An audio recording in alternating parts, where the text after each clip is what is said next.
What's up, everybody? Hope everyone is doing well. Thank you so much for tuning in. My apologies for starting a little bit late. Let me know if the audio is working nice and crispy, or is it not working at all. I might have to switch to my AirPods, but I am a little bit more prepared than last week. But again, those of you that don't know who I am, my name is Louis Swartz. I am a recruiter by day, and on my free time, I come on here to create content just for y'all. So let's get started. Moving up to Young Savage with the first comment of the evening. Took his first ACFT, which is the Army Combat Fitness Test today after 2 years. AIT broke his body down in every way possible. Hashtag Team Swords. That's what I'm talking about. Congratulations. Hopefully you did just well. Kim G with the my, and I don't see anything after that. But with that being said, we got the hashtag Team Swords coming in from Giuseppe De Rosa. We got Anakin Skywalker with the my boy. Appreciate you. Thank you so much for tuning in. Giuseppe says, right now at the range at Camp Blanding, but had to show some support to Team Swords. That's what I'm talking about. Dedication right there. Hell yeah. He also says, just curious, but what's the longest contract you could sign for within the Army? LOL. They don't got that 9-year contract. No, the most anyone could possibly sign at any one given time is 8 years. And the only time I would ever suggest doing an 8-year contract is if you're going for the full amount of $50,000 in pre-existing federal student loans that are in good standing. Then I would say go for the 8-year contract. Otherwise, for at least guard in reserve, it's either 3 years or 6 years. But for those of you that are wondering what the contracts are like for the Army, here is the contract video coming into the chat box now. It's also linked down below in the description. We got Hunter with the hashtag Team Swords tuning in from Northern Maine. Hell yes, I'm talking about. Are you a repeat viewer here on the channel, or are you brand new? I'm just curious. So we got Maine in the house. I wonder who else got here from another state. We got Eduardo. Do you know if the parole in place is still available for my parents if I join, or if not anymore? Eduardo, this is a very, very good question, and a lot of people are concerned about it. So we just received another class on this back in January, and parole in place for regular civilians is no longer authorized. Like, it's discontinued. All right. So it is not discontinued as a service member. So if you do join the United States Army or any branch of that of the military for that matter, you are authorized to use and leverage parole in place. And all parole in place does, as you being the service member, is it prevents your family member, meaning parents, siblings, or siblings, from being deported while you go through the immigration process to get them in. All right. And I will be doing a video on this in the very near future, so be on the lookout for that. All right. We got a super chat coming in from Canelo. Appreciate you. Thank you so much for contributing to the channel and supporting me. We have, hello, sir. Where is your office? I want to join soon. I am located in Harlem in New York City. So if you're interested, hit me up on Instagram. Here's the link, or you just look me up at Team Swartz. It's the same name as the channel here. So I appreciate you. Thank you so much. And for those of you that are in New York City, I'll give you my phone number too. Yeah.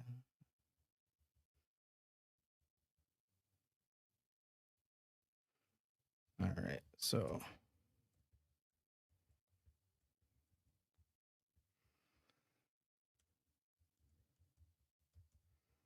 uno momento, por favor.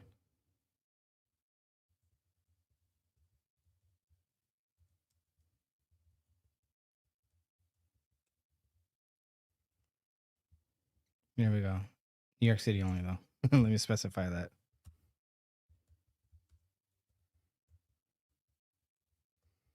All right. So with that being said, appreciate you. Thank you so much for supporting the channel. All right. So going back up to, we got Snag here with the hello. Hunter says has been watching me for a while. Wow, I appreciate the support. Thank you so much for tuning in during these live streams, and hopefully you find some value in my videos that I post. So I appreciate you. Thank you so much. Jeremiah says hi. Hello, hello. Welcome to the stream. DG says, what is your opinion on the Army report that 25% of the new recruits drop off within the first 2 years? Now, did that come out from the Army?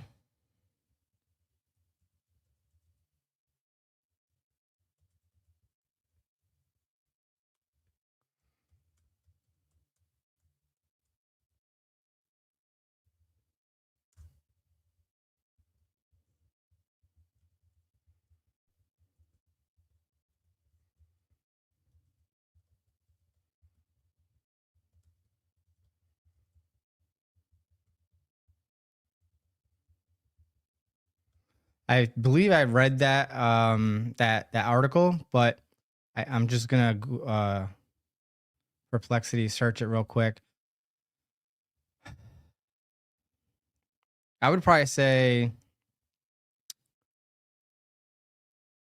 that's a little on the high end,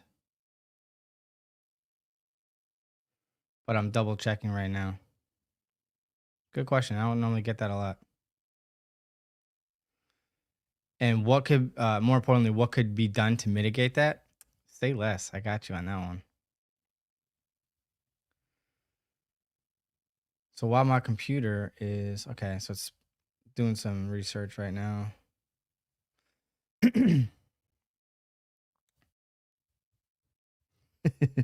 Waiting for my computer to spit out the results.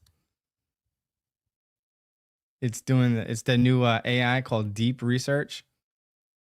Anyhow.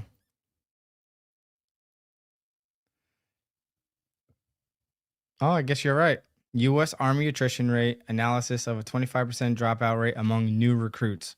According to the recent internal Army data reviewed by military.com, nearly 1/4 of the soldiers recruited since 2022 have failed to complete their initial contracts, washing out in their first 2 years of enlistment. This significant attrition rate raises serious questions about the Army's ability to maintain adequate force levels despite the recent improvements in the recruiting numbers. The data reveals concerning trends. All right, so I remember that Big Army actually responded to this. I want to say it was either on their Instagram or their X account. And to be perfectly honest with you, what they claimed, the United States Army publicly stated, is that 25% is on par with what they normally lose within whatever that time period is.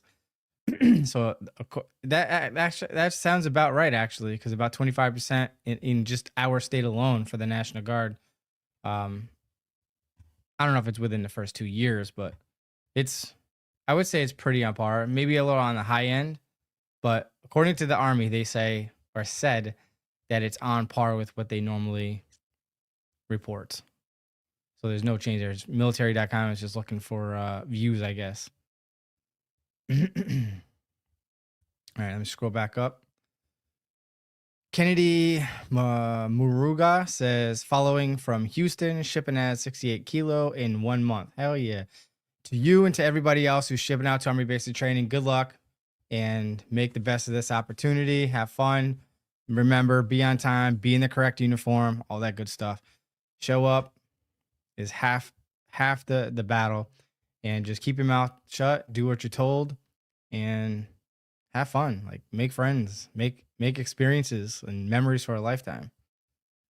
We got Aiden Velez. How is your day going? It's going well. Thank you so much. I don't know if you remember me from last week asking about my heart rate and the waiting for the EKG to be approved. How long is this supposed to take? It's been almost 2 weeks. You got to be as patient as you possibly can when it comes to medical stuff. And it also depends on how busy your MEPS is. So are you looking to do the consultation, or you got your new results and you submitted them and you're waiting for MEPS to review them? Let me know in the chat. Anakin, what's up, man? Appreciate you. Is OSUT, meaning one station unit training, the same for infantry or armor or MP?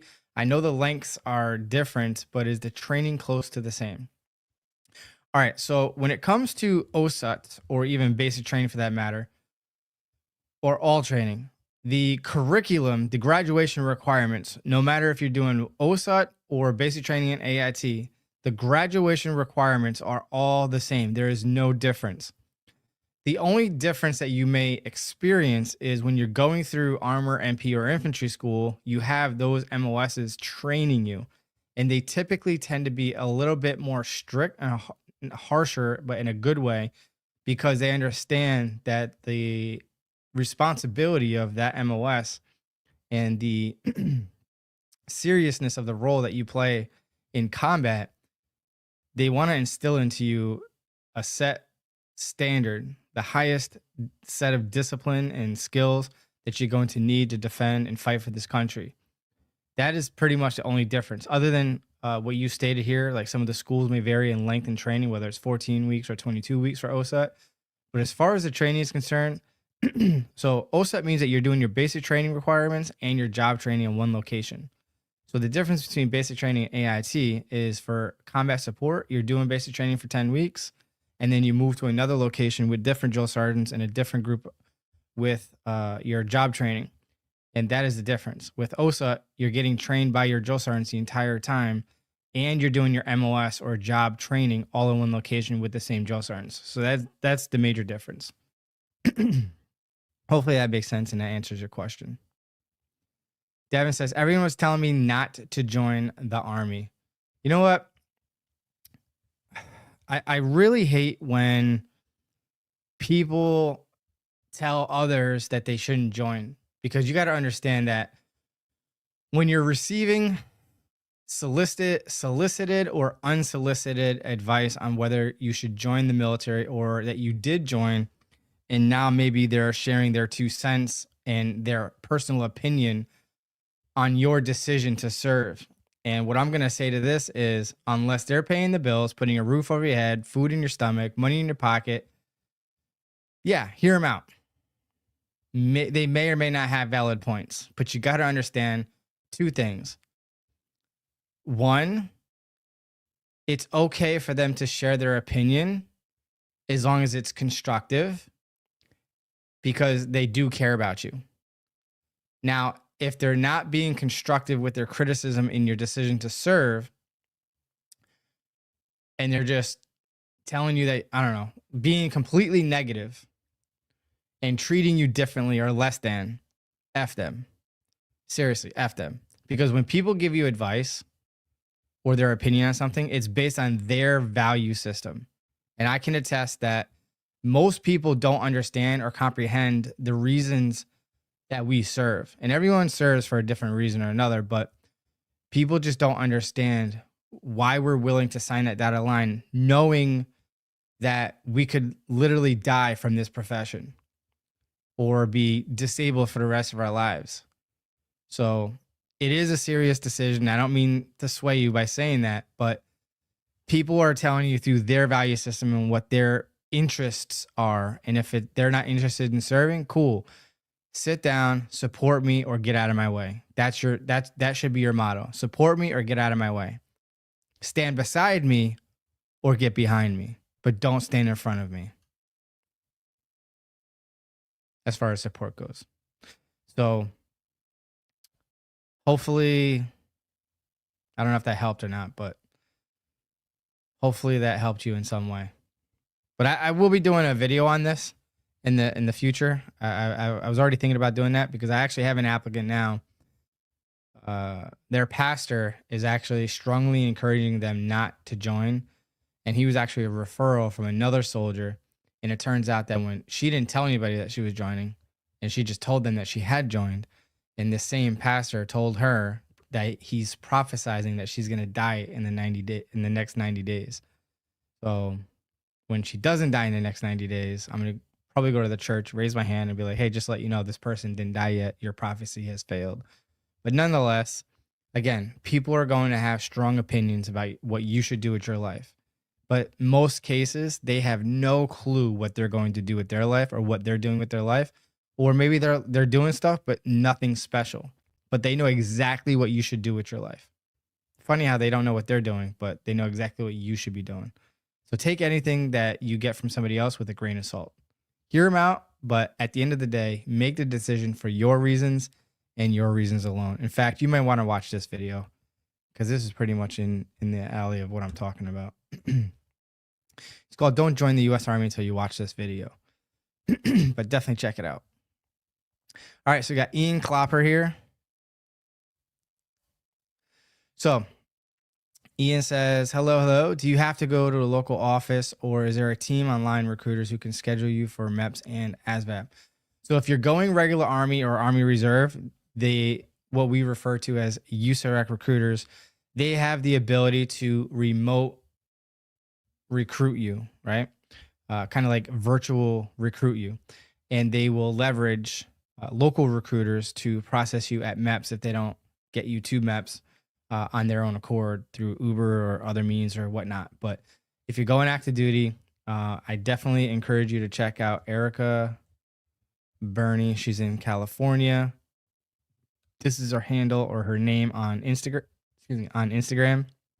Maybe the name for our YouTube channel as well. I don't recall, but she is an active duty recruiter. She was on the live stream. I believe it was last week. Definitely hit her up. I do have other active duty recruiters that I've befriended recently that are in North Carolina and Florida. So let me know what state you're in if you want to Instagram message me or IM me or DM me rather. Here's my Instagram coming into the chat box, and I'll find you an active duty recruiter if that's where you want to go. National Guard recruiters can only recruit for the state that they're in. Devin says it's so draining. Well, that's because you give an F and you care about what other people think of you. And to be perfectly honest with you, and this is part of the reason why I want to do this video, is because I lived most of my life caring too much about what other people thought of me. And I finally got to a point in my life, in my career, where I honestly don't give an F if you are for me or against me. And if you're against me, cool. I know where we stand. Go over there, sit down, and look pretty. But you have to set boundaries. Don't be afraid to state your mind. You are you, and be unapologetically you. So if you want to serve, you want to work for a particular company, you want to pursue a specific career, again, hear people's opinions, but their opinions are like assholes and everyone seems to have one. So take it with a grain of salt, hear them out. But at the end of the day, it's your decision. All right. Edward says, I need to get an eye waiver for astigmatism. What is this like? Basically, MEPS will schedule a eye consultation where you'll sit down with an ophthalmologist and they'll do an astigmatism test. And so I believe it's called a Doppler radar or whatever it's called testing. It's a more thorough eye exam, but those waivers typically come back approved. It's very rare that those come back disapproved. This person says, watch your video on losing 268. Now was 270 last week, being 6'1", 30 years old. How many inches would my waist be? My recruiter says 44 inches. Is that correct? Will I get taped again at basic training? All right, that's a whole lot of information that wasn't spaced out or punctuated properly. But at the end of the day, all you need to know is if you're 6'1", you could probably get away with, you could begin to start getting taped probably around 250 pounds. And just understand that as long as the 09 mic program or the ARMS, all right, so we have two programs, ARMS 2.0 and ARMS 2.1. ARMS 2.1 is part of the 09 mic program, and I'll post a link about it so you can check out more in detail because I don't want to go through everything. But in addition to that video that I just posted, some updates to that video is they increased the body fat percentage up to 8%, and you can combine it with the ASVAB improvement portion of the training. But if you're trying to lose weight, you might want to check this out. As long as you don't have any medical issues, it's my TEAM SWARTZ fat loss strategy, leveraging the ketogenic diet, intermittent fasting protocol, and a caloric deficit, along with a 1-2 hour walk per day, with the goal of about 15,000 to 20,000 steps per day. But with that being said, you just have to be no more than 8% body fat for your age and gender, and you can get into that program. All right.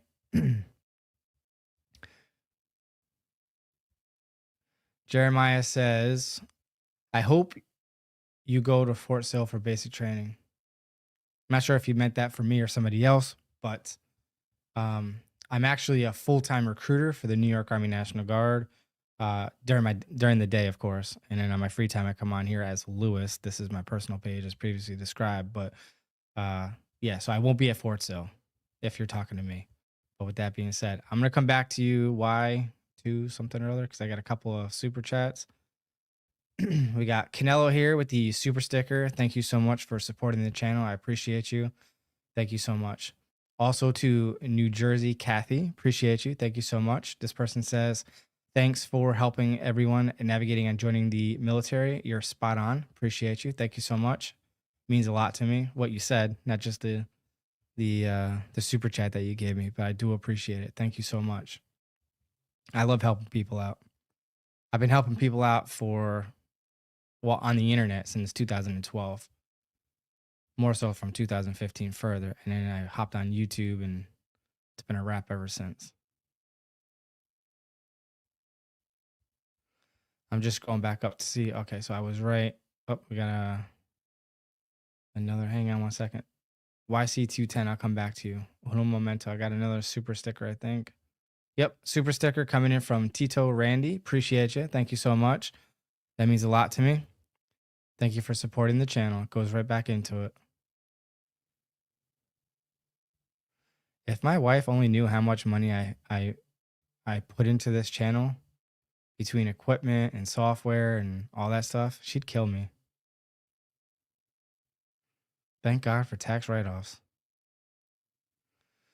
All right, so YC210 says, also the website says there is a bonus for 92 Yankee. Will I get it if I do not choose my duty station? So when it comes to, yeah, don't tell my wife. She'd be like straight to jail.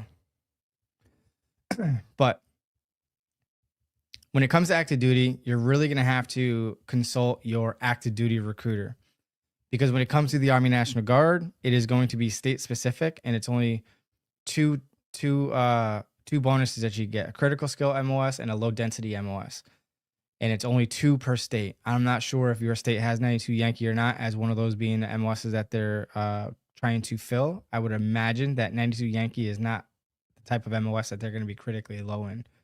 But if you go in active duty, have some dialogue with your active duty recruiter and find out if you meet the eligibility requirements, because there's so many things that go into it. ASVAB score, duty location, contract length, all kinds of different things will factor into if and how much your bonus will be.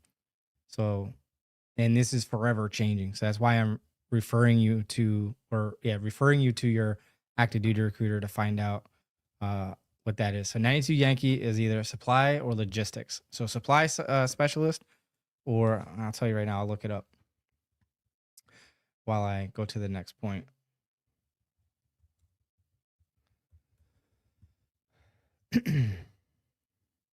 Aiden Velez says, I'm waiting for MEPS to review them. I'm joining the Army National Guard, by the way. The guy in the office said it should take 2 to 3 days. Oh, I think that was for the, what was that for again?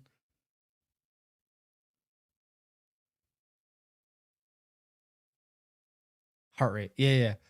It should come back in less than a week. So to put it in perspective, I did a medical waiver for somebody recently for, what was it for again? Depression. And it came back. So we did the consult with the psychologist, and in less than 2 weeks, they approved his medical waiver. We just got it back yesterday. So I would say less than 2 weeks for sure. And it's in Florida. So yeah, in less than 2 weeks, you should be able to find it or get the decision on that. Oh, this is a good one. I like this.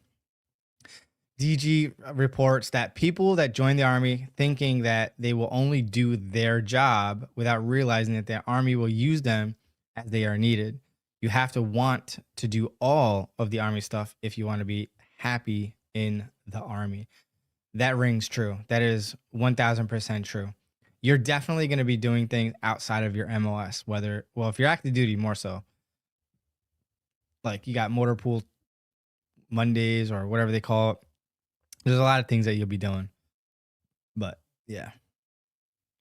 And you'll cross train too and do things that other MOSs are doing as well. It really depends. Like this person said, that it's based on the needs of the Army for sure. And regardless if you have MOS, if you ever deploy or do a rotation overseas, you got to understand that you are a soldier first before your MOS or your job skill. Okay. And 92 Yankee is supply specialist. There we go. That's what a 92 Yankee is. Carlos Magoose says, I actually want back in. That's what I'm talking about. Get it. Ian Cloper. Well, I'm not sure if my applicant is particularly watching my live stream, so I don't want to say too much, but my personal opinion is I don't think that a pastor should be pushing their political views onto their congregation. I think that the pastor should definitely pray for them. I think that they should counsel them, maybe give them some things to think about. But their opinion on if and when they do serve, I don't think is something that they should be speaking upon. And more specifically, that's alarming to me is, okay, cool. You voice your opinion. You don't want them serving. I'm fine with that to an extent. But what I'm not fine with is prophesizing that someone is going to die just because they joined the military with a time limit of 90 days. That's straight up wild to me.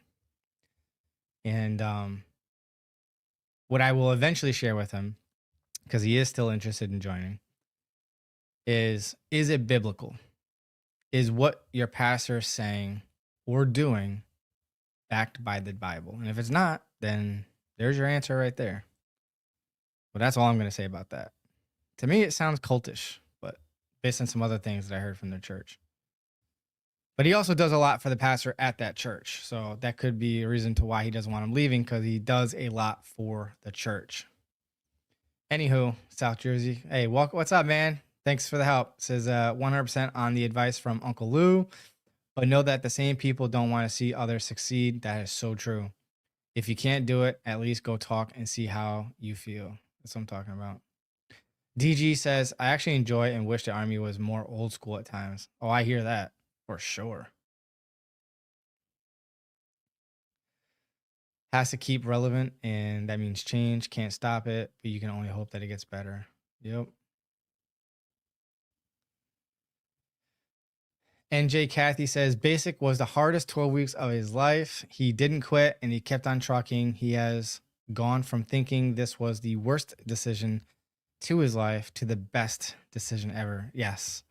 Basic training does have that love-hate relationship mindset where in the moment you're like, I hate this. This is I'm miserable. I just want to sleep in. I want to quit. I'd rather just do anything but be here. But at the end, and when you're standing tall in graduation and you're reflecting back when the guest speaker or the speaker is talking about some motivational and inspirational things on graduation day, and you start reflecting back on everything that you accomplished and everything that you did, and you literally say to yourself, that really wasn't that bad. And honestly, basic training isn't that hard. It's only hard because we're in our heads, we're away from home, you're being treated like a child, told what to do, when to do it, how to do it, and all that good stuff, while being and maintaining a high motivation. But yeah, hopefully that makes sense. Benjamin says, headed to MEPS on the 23rd for the Army National Guard. My recruiter wants to pick 2 other MOSs other than my primary, which is healthcare specialist / combat medic. Is he trying to get me into another MOS that they may be low in? Yes and no. So just so you're tracking, every recruit every recruit or applicant rather that goes to MEPS to process into the Army in any component of the military, we have the primary MOS that you're hopefully signing for. If something doesn't go in your favor, we have 2 backup MOSs that you at least meet the line scores and other factors to your MOS qualifications and selections. So if you watch my MOS video, and I'll put it in here if you want to watch it later. But at least this is how I work. I'm going to give a list of all the MOSs that you're pre-qualified for that are in the area or that are within a reasonable travel distance, because I'm in the National Guard, so it is state specific. And knowing if you drive or don't drive and interests and stuff like that. But I teach you how to research them, and you make a list of as many options that you're willing to sign for, from most interested down to the least interested, but still willing to sign a contract. And we're going to put the one that we get approved for you as your primary MOS the day that you go to sign your contract. But if something happens, we have 2 other alternate MOSs that are listed in your DD form 1966 that that you qualify for. So if something happens at MEPS and we have to switch your MOS, the MEPS guidance counselors can look at your 2 alternate MOSs and start working on locking you in for one of those 2 positions. The other reason why we list 3 MOSs is, let's say you're in your example, combat medic school, which is a very intense school, by the way. So don't sleep on it. It's very intense. And you academically fail out. On your 1966 are going to be 2 alternate MOSs that you're pre-qualified for, that the schoolhouse and your leadership at your current AIT site will reclass you to one of those 2 MOSs.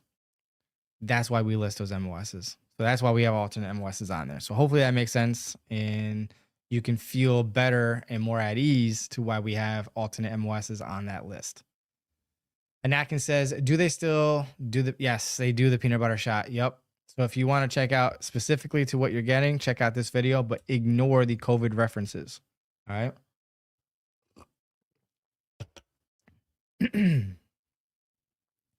Aiden says, I've heard conflicting answers on prior service business rules. I've heard on transferring to active duty from National Guard that if you're under 48 months time in service, then the prior service business rules do not apply. Ooh, that is a really, really good question.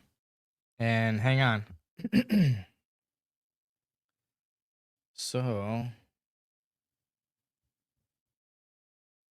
I will find out. So I'm part of a Facebook elite group of recruiters from all kinds of branches of services on ASVAB, on this ASVAB support page.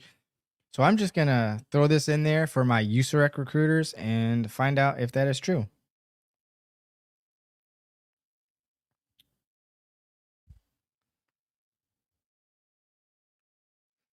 On my live stream right now, the highlighted question, is that true or not when it comes to business rules?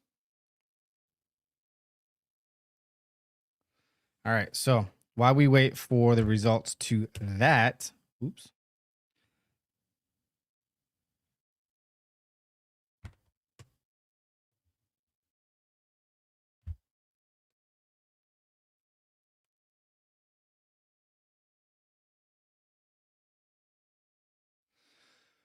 So while I'm waiting for a USAREC recruiter to respond to that in my chat,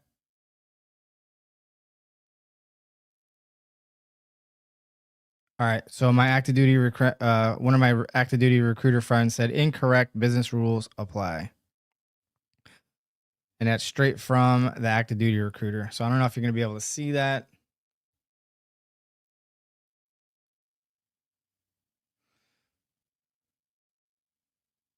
Straight from the horse's mouth.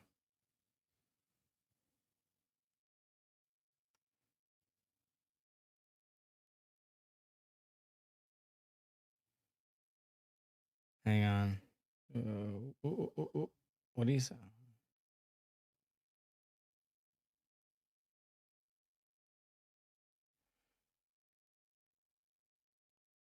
Oh, hang on.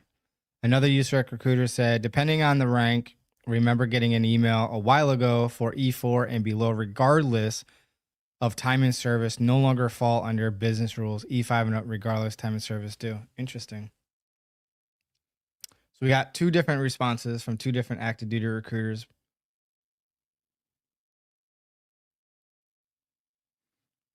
Well, there you have it. So hopefully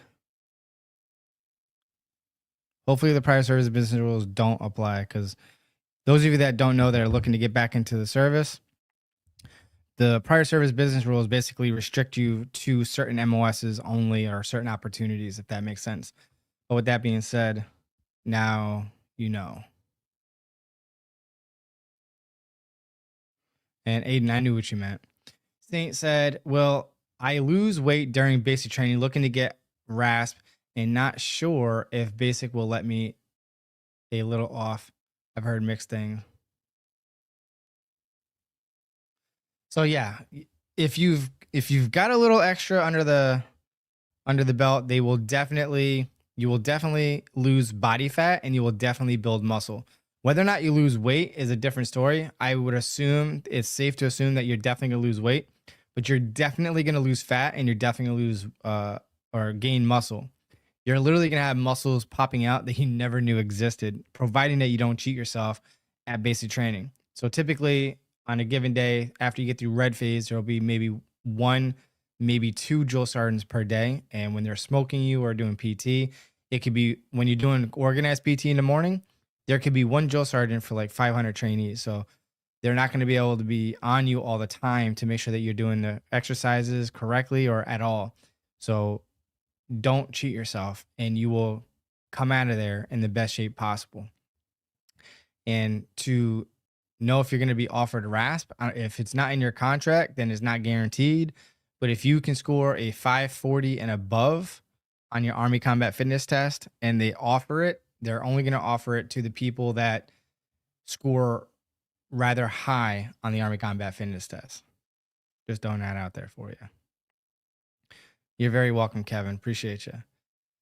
Derek says, I enlisted into the National Guard, and I was supposed to get a bonus. When I got to MEPS, I was told there was no bonus attached to the MOS. I signed anyway because they could lose their ship out date if I still feel lied to. So no, unfortunately, Derek, your recruiter jumped the gun.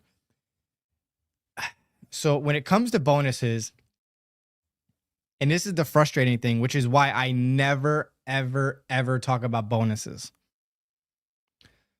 Because that, to me, a bonus is a bonus. So if you get a bonus at the time that you contract, well, Merry effing Christmas. There's your bonus. That's why it's called a bonus. It's like, hello, mother effer, right? So when we lock in an MOS, that at the time that we're securing that MOS, it is eligible for a bonus, or maybe has a bonus attached to it. Now, behind the scenes within the system, it goes to like the MOS percentages, units, and this, that, whatever. So if we put in too many people in that one MOS, the bonus, that MOS may be bonus eligible, but due to things that are happening behind the scenes within the system, you could lose that bonus. So that's why we're always told, and why I never, as a seasoned recruiter, I never promise them a bonus. I tell them, if they are aware of bonuses, I make them aware that on the day they contract, if it's bonus eligible and you qualify for it and it's attached to the opportunity that you're coming in for, you will get the bonus. There's no one at MEPS just sitting there saying, oh, this person gets it. Oh, I don't like that person's attitude. That person's not getting a bonus. It doesn't work that way. So I can pretty much tell you that you were not lied to. You probably did qualify for it. And when your recruiter looked at it, it probably was attached to a bonus. But like I said, things happen behind the scenes in the system, and it no longer is attached to it for whatever reason. Or maybe somebody else took that slot, or whatever the case may be. But yeah, so unfortunately, you didn't get got. You're just a victim of the system, I guess. But yeah. Not sure if that made you feel any better, but I can pretty much guarantee your recruiter didn't lie to you.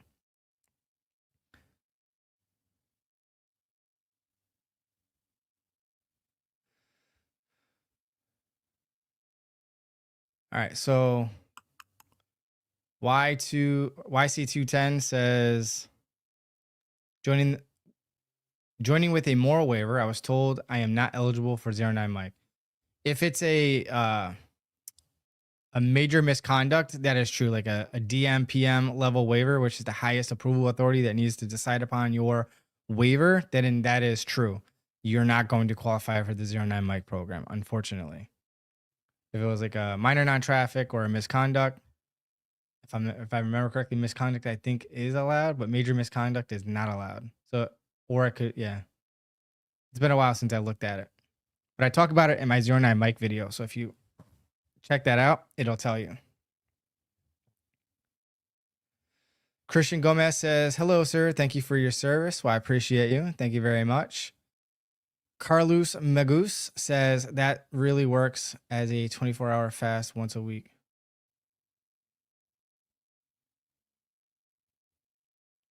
Oh, yeah. Well, actually, there's a lot of health benefits to fasting for 24 hours on a weekly basis. Once I clear my medical issues, I'm definitely going to institute that for sure.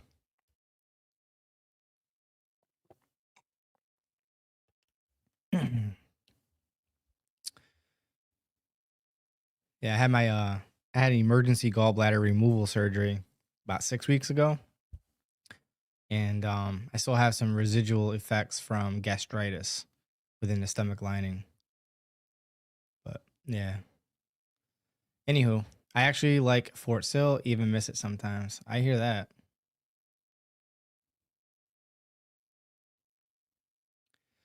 Anything and everything says, are you allowed to bring foot powder to basic? Yes. And you can also purchase it there if you don't want to carry a whole bunch of stuff with you when you leave for basic training. Leaving in 12 days. Good stuff. I have a basic training packing list video you might want to check out of the do's and don'ts of what to and what not to bring to basic training. Definitely a must see. And if you don't want to watch the video, that's cool. I have chapters. So if you just want to skip around the video, and everything that's in the video is also linked with timestamps in the description area. So you can look at the list of what you can pack or whatever. Watch the intro so you can hear about my insights on certain things. And then you can skip around the video or just go straight to the list down in the description as you're listening to the intro or the packing list.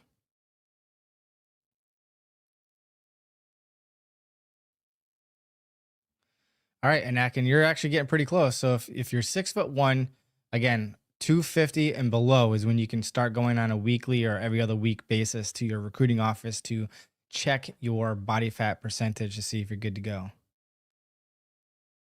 Hey, do me a favor. If you guys haven't done so already, hit that like button down below, somewhere down over here. Just hit that like button. Appreciate you. Helps boost the algorithm, so they say. Appreciate you. M. Liddy says, is there really an option 5 for extending or re-enlisting and being able to pick a guaranteed duty station if there is an open slot there, or if there is risk for not getting it? I don't know if it's option 4, option 5, or option 40, or whatever the case may be, but ask your active duty recruiter.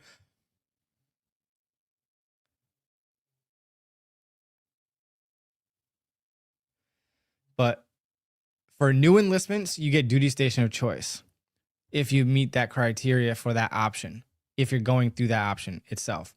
Now, it's different when you're extending or re-enlisting. They do everything they can to give you duty station of choice, provided that they have your MOS and a need for your MOS, if that makes sense. Like, you can't have 5,000 cooks in one location. You know what I mean? So you have to spread the wealth. But yeah, they do everything they possibly can to give you one of, if not one of your top 2 choices at re-enlistment.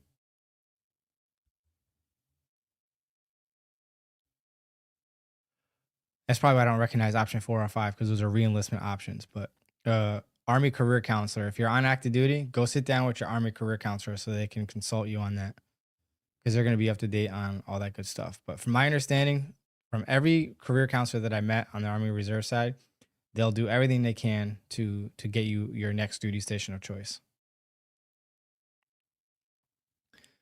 Trying to Army Reserve 42 Romeo, by the way. Those that don't know what 42 Romeo is, that's the band. Christian Gomez says, currently I am in college. Once I obtain my bachelor's degree, I am planning to join the Army. Any advice? What would you like advice on? If you should join the Army or not, or what you should do within the Army? Let me know. And are you looking to go active duty full time?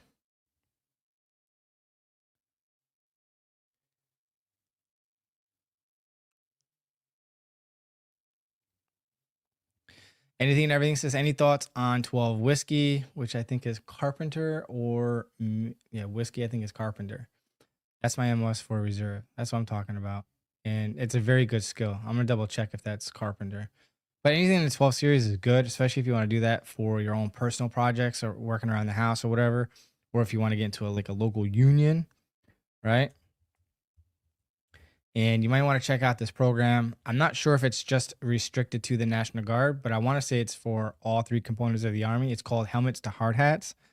And the good thing about Helmets to Hard Hats is when you come out of AIT, you can hit up the Helmets to Hard Hats, go for one of the jobs that they have. And when you graduate from the program, from my understanding, as long as you're not a person that doesn't get along well with others and not fail the course, of course, but that we have agreements with various unions that you're going to work for when you graduate from the program. So as long as you do well, you graduate and you work well with others, then they will offer you a job with a partnered union and you'll get a union job. You could do that too.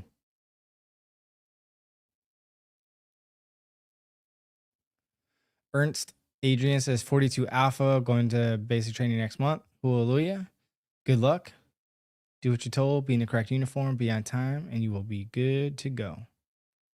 Blake Magnum says, I'm looking to go OCS, Officer Candidate School in Utah, National Guard. Eventually, because I already have a degree, should I go 15 Romeo or 13 Bravo when I enlist? All right, so Blake, I think you're confused unless you didn't give me all the information. So if you go OCS, there is no 15 Romeo or 13 Bravo. If you go in as an enlisted soldier, then you could choose 15 Romeo or 13 Bravo. Let me see what 13, I think I know what 13 Romeo is, but I forgot the technical name for it. But 13 Bravo is cannon crew member with the field artillery, which is a lot of heavy work, which is like, it's combat arms, but it's indirect combat arms. So if you want to be combat, but not necessarily be on the front lines, then field artillery might be a good alternative. 15 Romeo, I'm going to find out what that is. I hit 13 Romeo, I'm at 15 Romeo. I'm going to look that up real quick.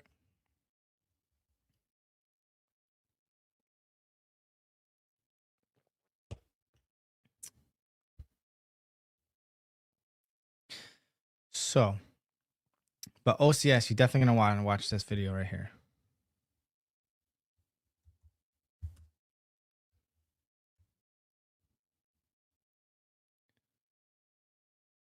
All right, so that's the AH-64 attack helicopter. That's probably for the Apache, if I remember. Yep, Apache, yep. Okay, so Apache. If you want to do that in a civilian side, then I would say 15 Romeo is going to do far better for you outside of the Army, especially if you're going active duty. I would go more for the 15 Romeo. If you're part-time and you just want to have fun a little bit, then 13 Bravo. But if you want real skill sets that translates well into the civilian sector and get paid good money, I would go 15 Romeo. Let's see. Hang on, I'm about to sneeze. Whew. I think we lost it. All right. 35 whiskey, something to do with human resources, not human resources, human intelligence rather. Something to do with human intel or some sort of intelligence position here.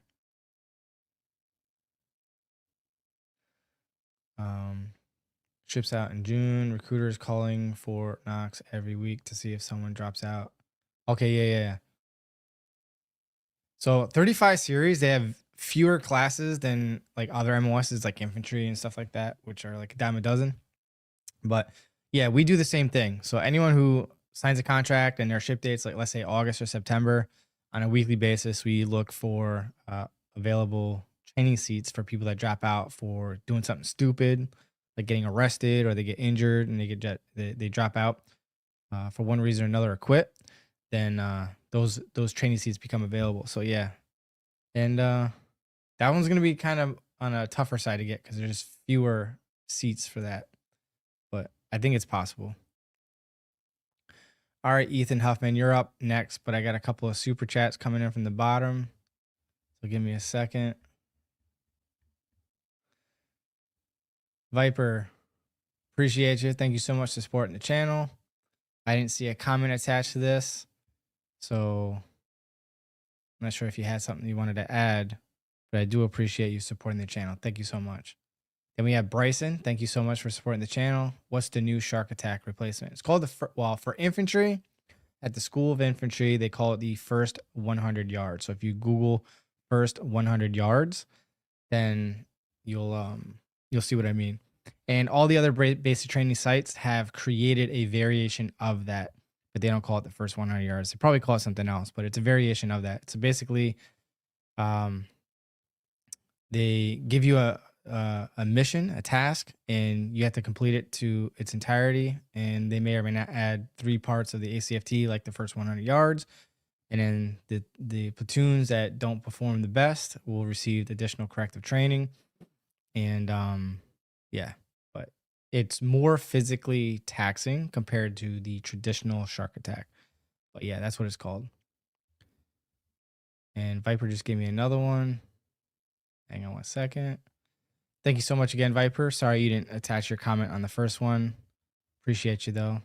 Just got done with the ASVAB at MEPS. Outstanding. Did you pass or did you not so much? You got room for improvement. Which is it? You passed or room for improvement? Let me know. And those of you that are looking for ASVAB tips and insights and strategy and resources, definitely check out my ASVAB Ultimate Study Guide. Come into the chat box. It's also linked down below as well if you all need to check that out.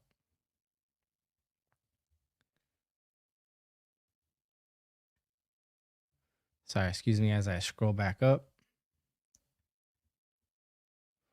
All right, so Ethan says, is basic training different depending on where you're going? I'm going to Fort Jackson in June. Again, it doesn't matter where you complete Army basic training or OSUT. The basic training requirements are all the same.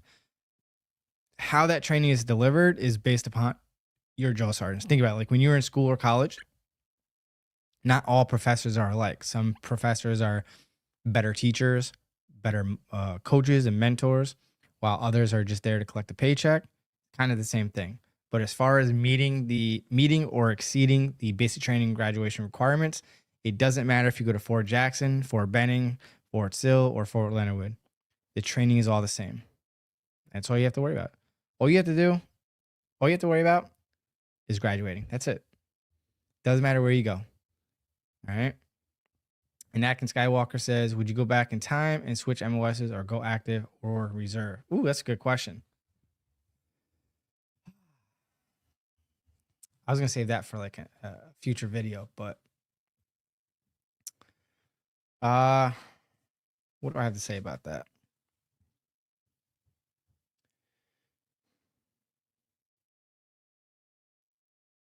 There are 2 things that I would have loved to have done, which was combat cameraman or something in aviation. Those 2 I think would be dope. Mechanic on an aircraft somewhere or combat cameraman, just because now I'm into YouTube. It's funny because like I took a photography class in high school and I hated it. It's not that I hated photography. I just didn't like the teacher. And it was more of a personality conflict with her than her class itself. I don't know. I didn't think she was a good, effective teacher.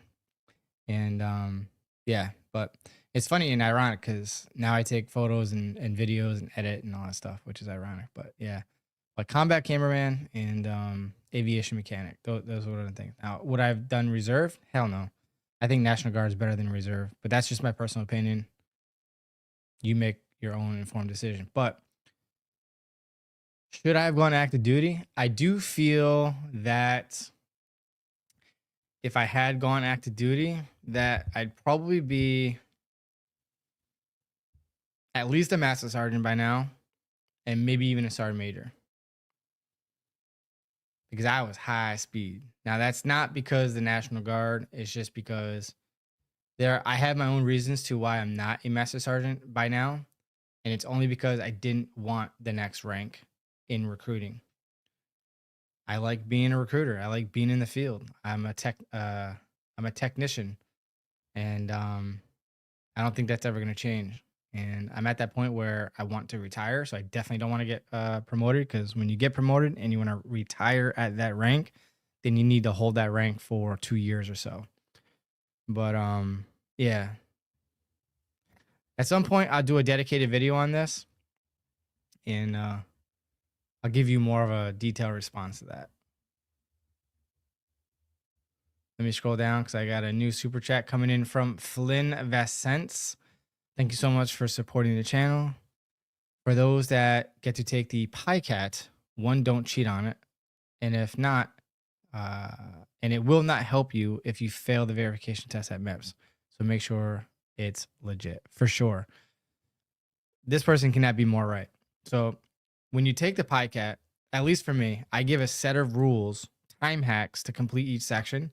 I don't want you using AI, Google, any other search engines or anything to help you to include a calculator, because you're not going to have any of that when you're doing the MEPS verification test or the ASVAB test. So when you do the verification test, you're going to feel that pressure of the time hacks, people watching you, being in a room with everybody else, and you're not going to have a calculator or any other means to help you. So take the PiCAT seriously, adhere to the time hacks, and do your best. That's it. It's funny because I had a conversation with one of my applicants today about it. He's going to do awesome. Applicants like him make my job worth it as a recruiter. Don't mind me, I'm just scrolling back up to where I last left off.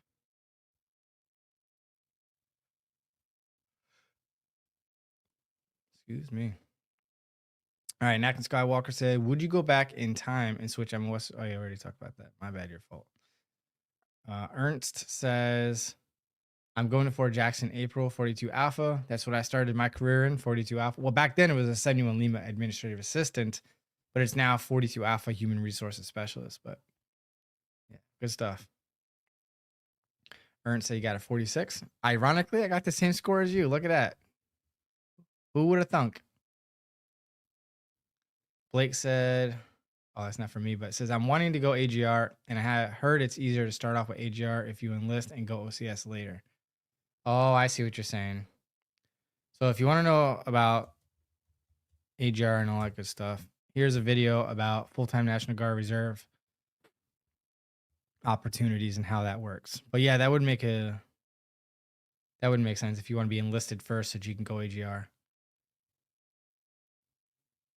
Benjamin says, that made a lot of sense. I got an 81 with the lowest line score of 120. Oh, awesome.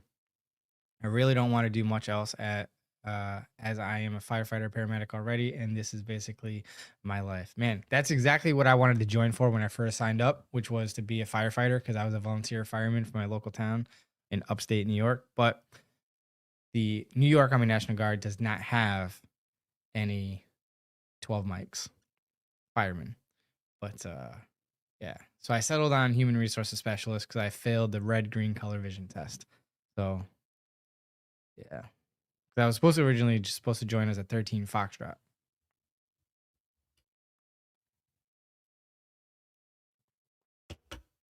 Centric, it could take 30 to 180 days for that waiver to get approved.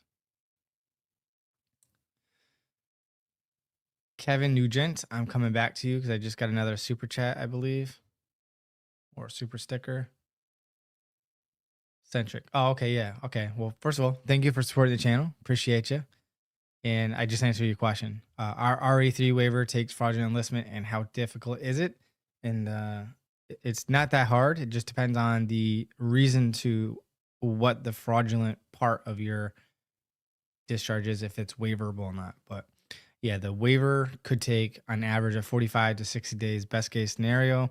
or worst case scenario, 90 to 180 days. But good luck on that waiver.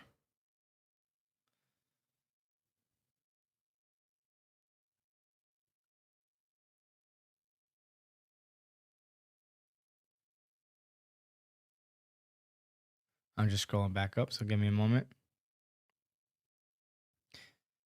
Kevin says, thanks for the videos and service. Appreciate you, and thank you so much.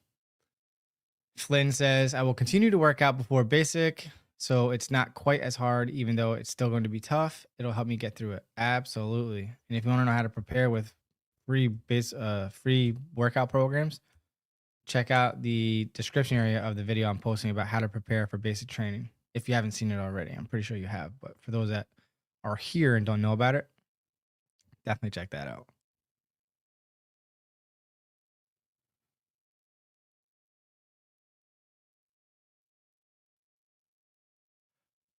Flynn also says, running and jogging 2 miles, and we'll continue to do that along with other exercises. But what should I focus on? Well, you're already focusing on what I would tell you to focus on, which is running.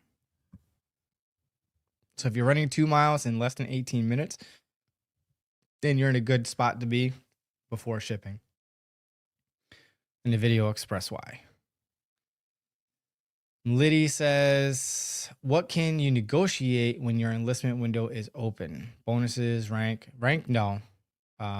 But bonuses possibly, and duty station of choice.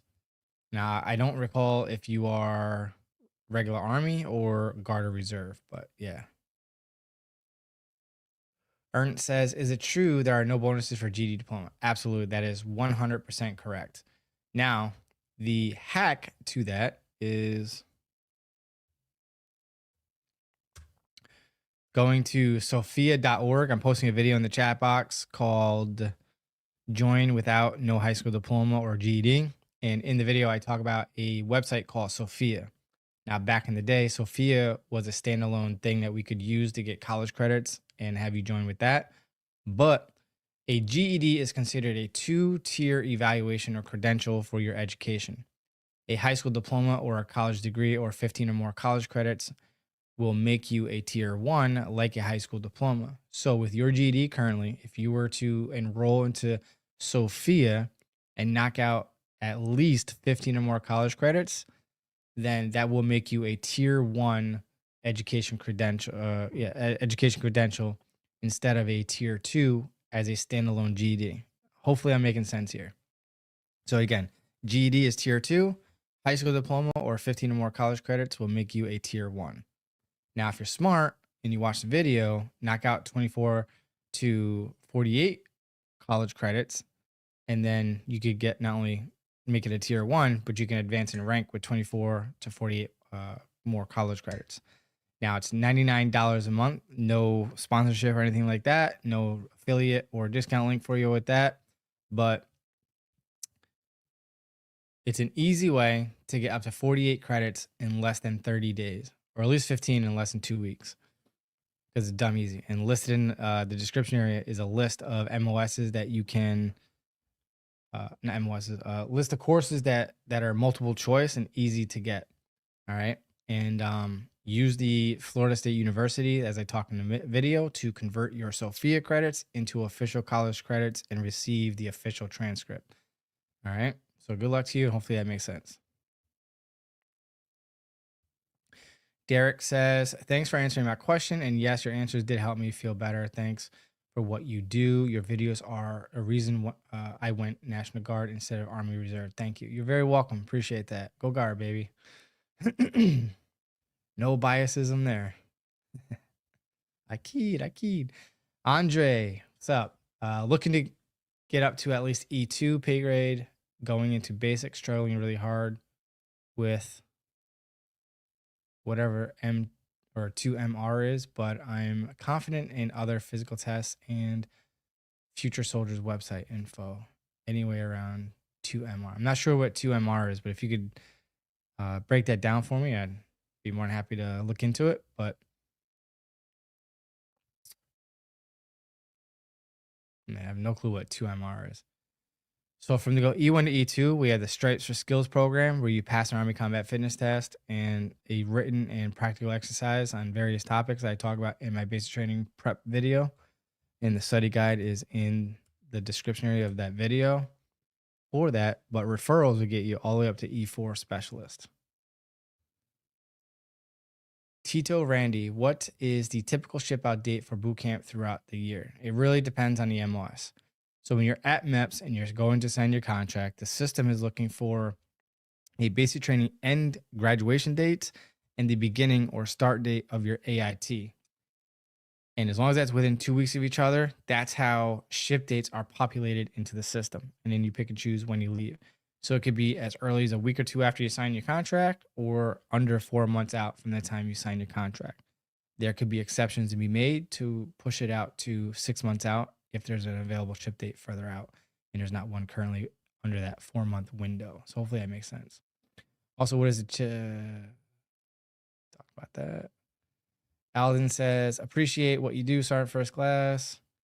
Been here since I joined years ago and still doing it. Thank you for your support. I appreciate you and thank you for your support for being here. Appreciate it a lot. Amaya says, trying with a medical waiver for high functioning autism, ADHD, managed with no medication with past mental health that was resolved. I have a bachelor's in music. Are people like me disqualified for this MOS? You didn't tell me which MOS that you wanted.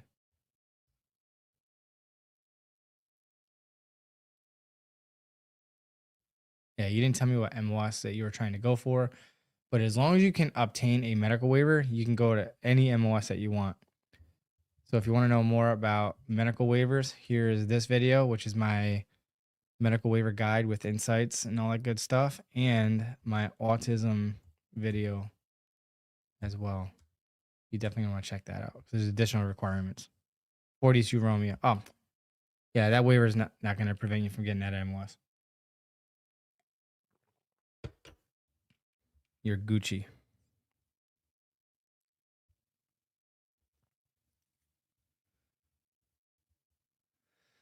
I think anything in the 35 series are great MOSs because it translates very well and you can make a crap ton of money on the civilian sector with those credentials and experiences.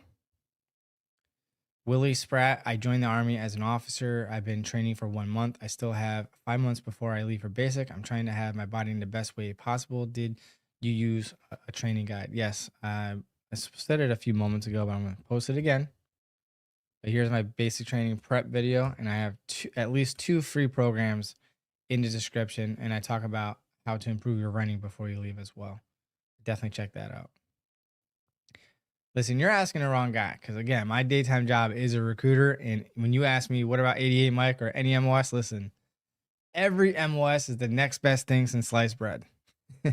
I'm keeping it 100 with you. But for real, listen, we all need to get paid. We all need our supplies. We need people to fight. We need medical aid, all that stuff, right? So it doesn't matter what your job skill in the Army is. We all are extremely important to the way of life in the Army and when we're in combat. So 88 Mike, if that's something that you're interested in and you definitely want it, then go for it. But all my advice, tips, and insights are in my MOS video, which is right here. You should definitely go check that out. It's called Which Army MOS is the Best. So definitely go check out that video. I go into more detail of all kinds of different things. So definitely go check that out.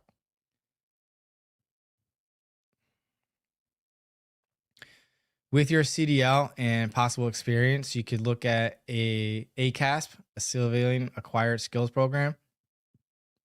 And the good thing is if they approve it, you may skip portions of your AIT. And regardless if you have a 4-year degree or not, or any college for that matter, if you're approved through the Civilian Acquired Skills Program called CASP, C-A-S-P, then you'll be advanced to the rank of specialist. But the schoolhouse has to approve your credentials and experience for that to happen. User guest says, not a question related to the military, but you have a lot of experience. So can you give advice on how to overcome indecisiveness and anxiety before taking or making a decision and doing anything major in general? So I do have a video for you. It goes into more detail here. And again, if you're indecisive because of other people's opinions about what you should do with your life, then block the noise. Don't listen to them. Figure out your why. What are your deal breakers? What are your goals?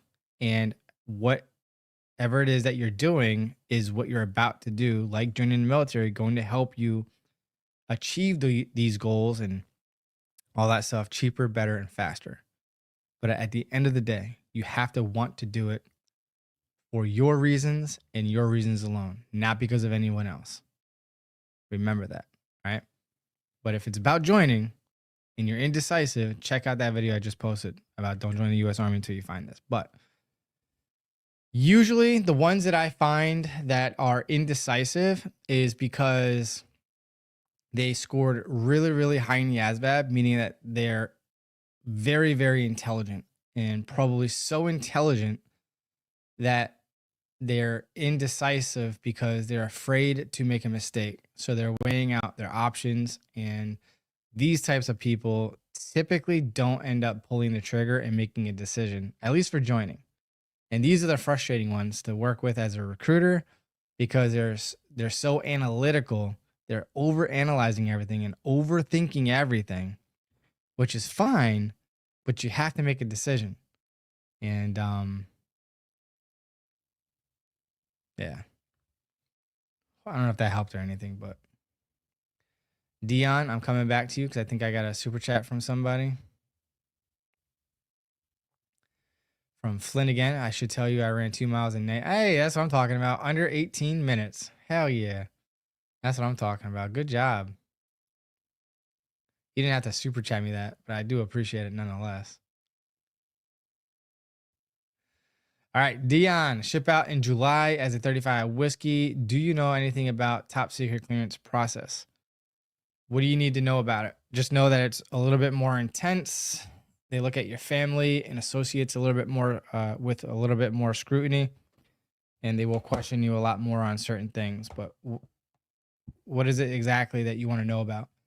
It's like a regular one, just on steroids. That's it. They just go a little bit deeper. Diaz says, Army National Guard officer positions possible. Yes, if you qualify for it. It's called OCS. I'm going to drop a video for you to check out.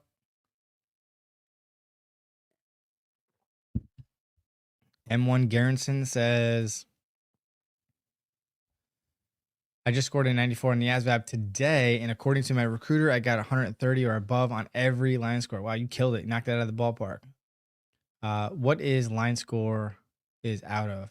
What is the likelihood I could get street to seat or helicopter? All right, so the MOS video that I'm going to post here is going to go into the line scores and AFQT and all that stuff. So definitely go check out that to figure out what the line scores mean and all that good stuff. But as far as street to seat, you have to have a GT line score of a 110 or better, be a U.S. citizen, qualify for a secret clearance, meaning that you have minimal to no law violations, preferably none. Some things are waivable, but it's very, very strict. And then when it comes to finances, it's not having a bad credit score that's going to hinder you. It's late payments, charge-offs, collections, bankruptcy, and stuff like that. And obviously, you can't have any drug use in your history or domestic violence and things of that nature. And you have to pass the flight medical as well. Aside from that, you're good to go.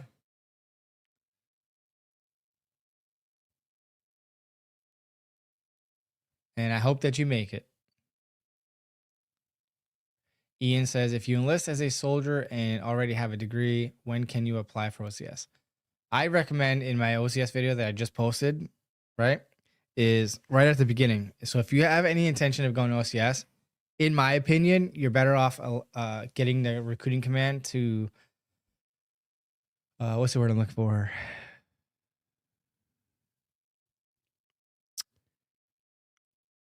Not invest, but the video talks about it. But allow the recruiting command to make the decision whether or not you should go CS, because once you're in, you have to be recommended by an officer. When you're a brand new person coming in, then the recruiting command is going to bank on you and bet on you that you're going to be successful and all that good stuff. Hopefully that makes sense. but definitely check out the video. Nick says, is it true that it's easier to get active? Looks like your comment got cut off. I'm not really sure how to respond to that.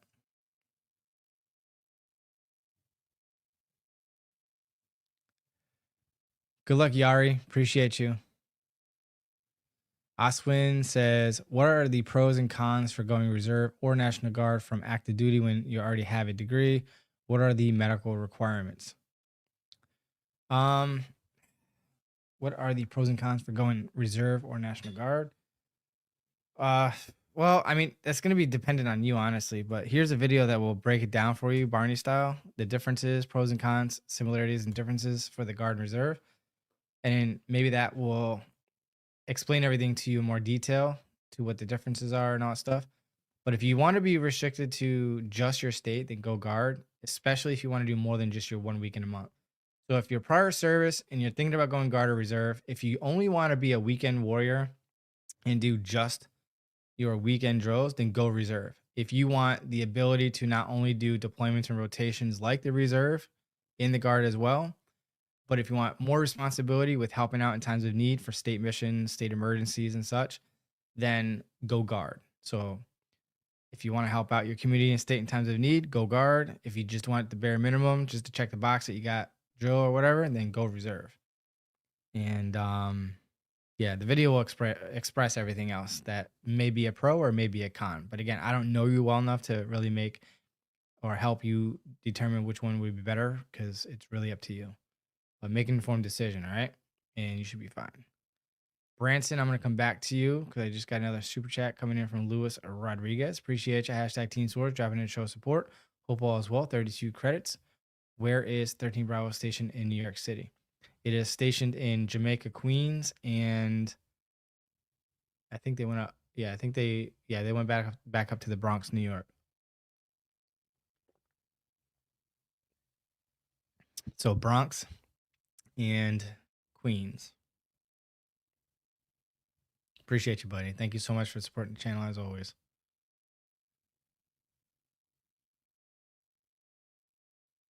All right, Branson, can you get your CDL through 92 Foxtrot MOS?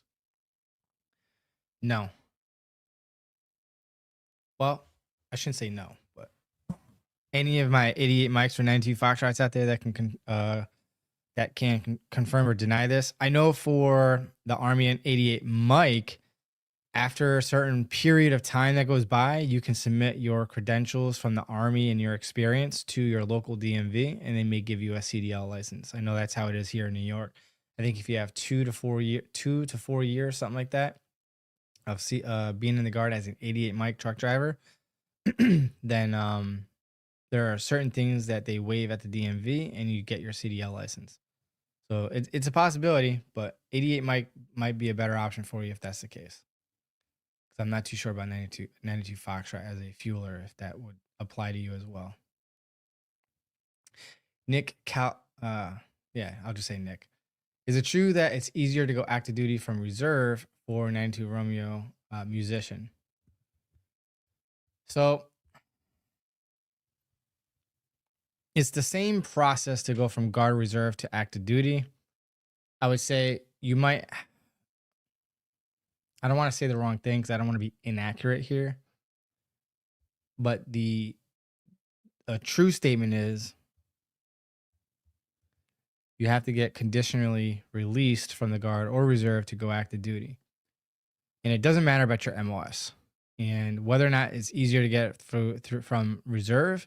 Now, paperwork wise, it might be easier to go reserve from Reserve, but you still have to go through the same process of getting a conditional release to go active.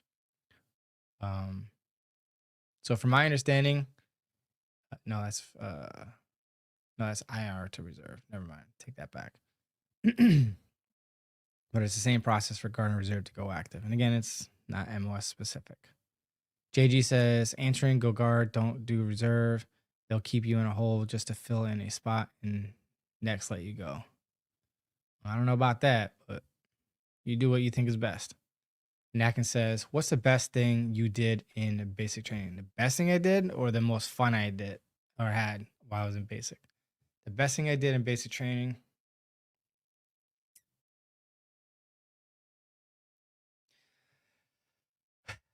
I'll say the most fun I had was the obstacle courses. I really loved doing the obstacle courses. In the field training exercises. I love the field training exercises. Very good, Meshi. That's awesome. Bryson says, just got cleared by MEPS yesterday. Got to submit my tattoo waiver. Good stuff. Good luck. Joyce Meyer says, I have 5-year experience in driving long haul truck and trailer. What are the thoughts on 88 Mike? But I have been thinking very heavy on 11 Bravo thoughts.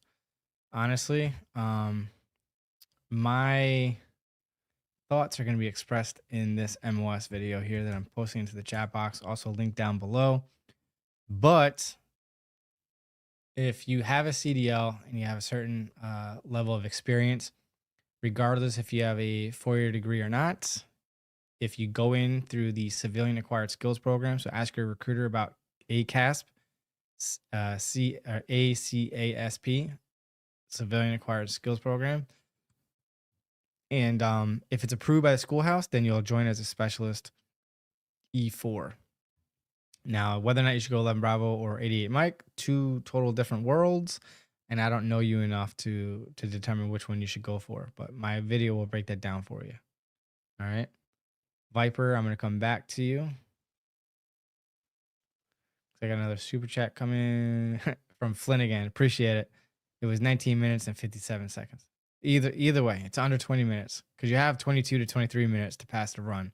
So with the other 5 events of the PT test, as long as it's under 20 minutes, you should be fine. Preferably under 18 minutes. But if you follow my tips in my basic training prep video with the running tips, then you'll be able to get that up or get that runtime down by following that protocol.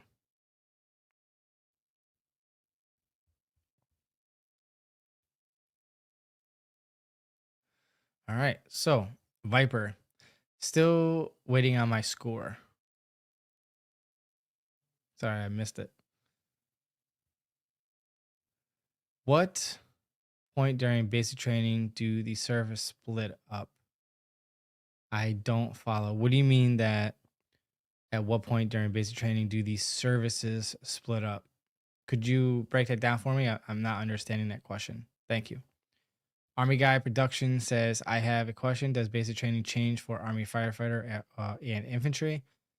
So infantry and other combat related MOSs or job skills will do one station unit training referred to as OSUT, where you will have the same combat drill sergeants and the same platoon all throughout your basic training and your job training. Whereas as a firefighter and any other support MOS is going to have a basic training and then an AIT, an advanced individual training, meaning your job training. So that's the difference between those two. But the basic training graduation requirements are all the same.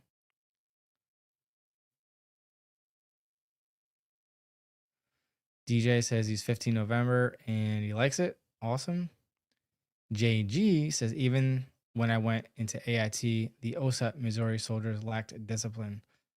When it comes to lacking discipline, it all boils down to the drill sergeants. So it doesn't matter if you're combat arms or combat support. At least in my opinion, based on my experience and observations, I've seen combat support drill sergeants be, bar none, far superior as far as mentorship and training compared to a combat arms drill sergeant. But I've also seen it the other way as well. So again, it really boils down to the drill sergeants who are in charge and how serious they take their role and responsibilities. Blake says, yeah, I'm glad I got to do the PiCAT. I got a 74 and verified. Hell yes, I'm talking about. This person said, taking the ASVAB at MEPS tomorrow. I was advised to score the best on English and math, and that should pass me. Yes. So if you watch my ASVAB video here, at least the first part of the video,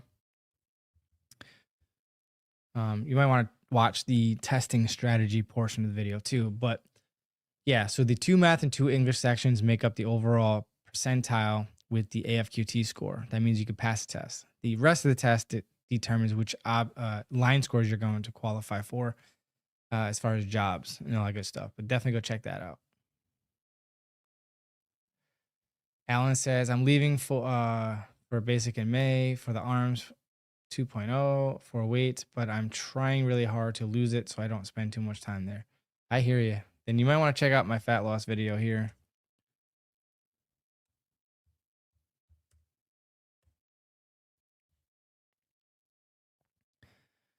And good luck to you. You got this.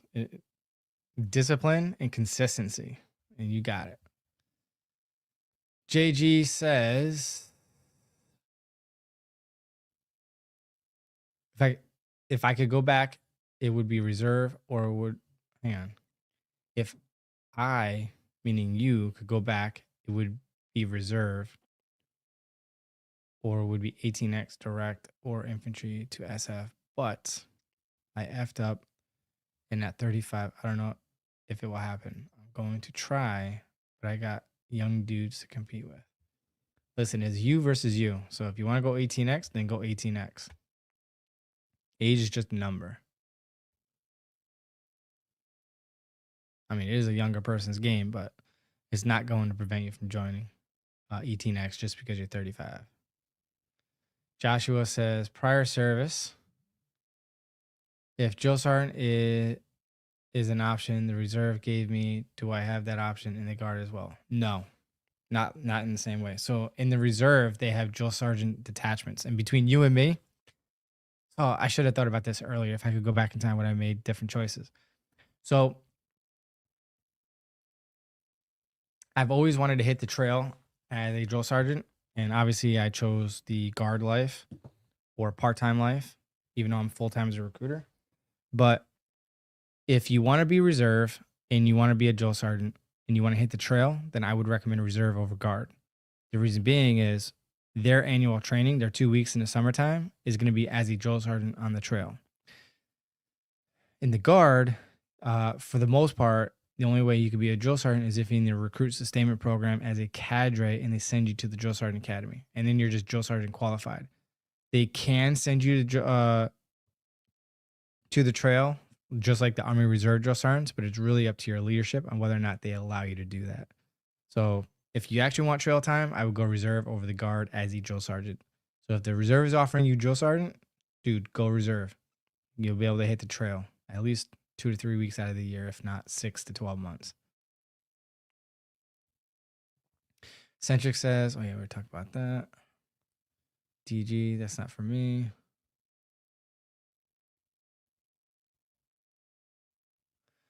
Edwin Rosan, I just saw your question mark, but I'm not seeing anything else before this. So I'm assuming that your question is being blocked or you're using a keyword or phrase that's blocked for whatever reason. So I didn't see anything that was before this. So I'm not skipping anything from you. All right. It's just throwing that out there for you.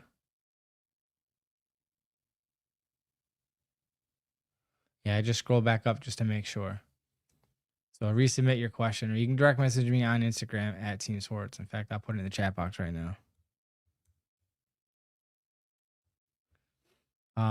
Zodiac says, what do you think about option 26? I don't even know what option 26 is. Active Army recruiting option 26 is question mark. All right, I'll find out in a second. As it's doing the research, I'll go to the next person. I scored a 66 on the ASVAB, but because I have to go Arms 2.0, I couldn't get the bonus, only the kicker. All right. I mean, at least you got the kicker. At least that's tax-free. The bonus gets taxed. So if you had to choose, I think the kicker is better for you. Here we go. Edwin Rosen says, can we have an existing house, loans, and house loans and loans and still take advantage of the VA loan? So if you're active duty after the first 90 days, then you'll be eligible for, all right. So when it comes to the VA home loan, your initial entry training does not count towards the 90 consecutive qualifying federal active duty days to qualify for the VA home loan.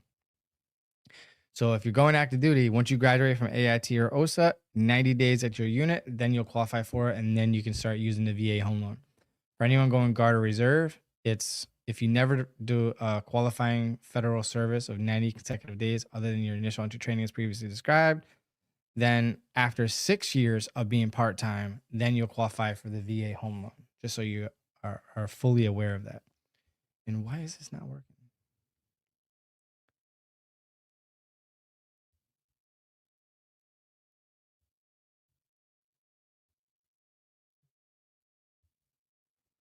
Hang on one second, y'all.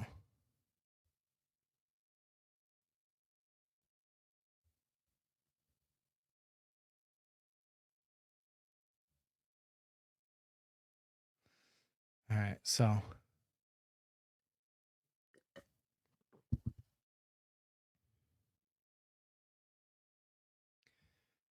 option 26, it sounds like it's the 2-year enlistment option for the U.S. Army. So let me go back up to Zodiac. So basically, if you meet the requirements, it's giving you a 2-year contract, which won't include your training time. So if you want to look at this contract video, you know what I'm talking about, because I did mention that for active duty in there.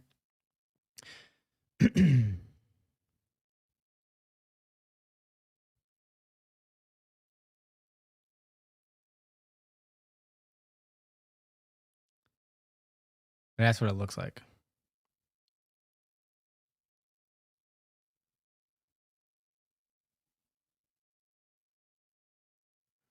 All right, so Ernst says, should I pass TAPAS test?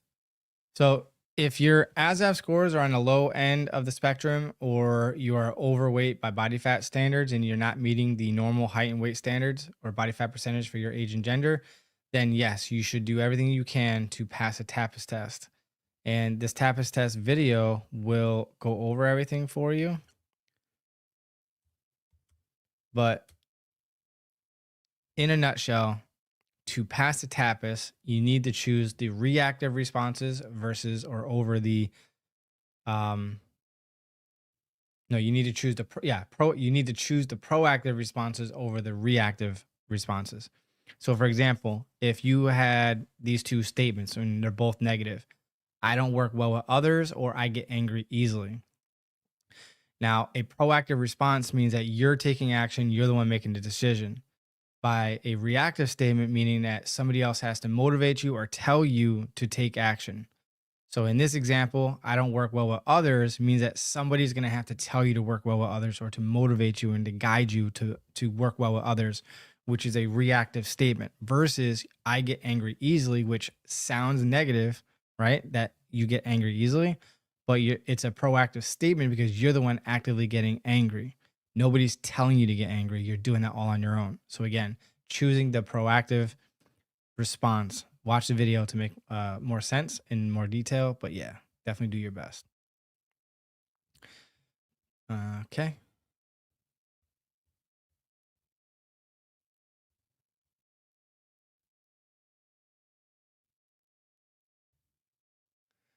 Infinite flash. All I see is H. Sorry, I don't know what to do with that, unfortunately. 92 whiskey, water dog. Hell yeah. Joshua, I'm going to come back to you because I just got another super chat coming in from Aswin Gurung. I don't know if I pronounced that right.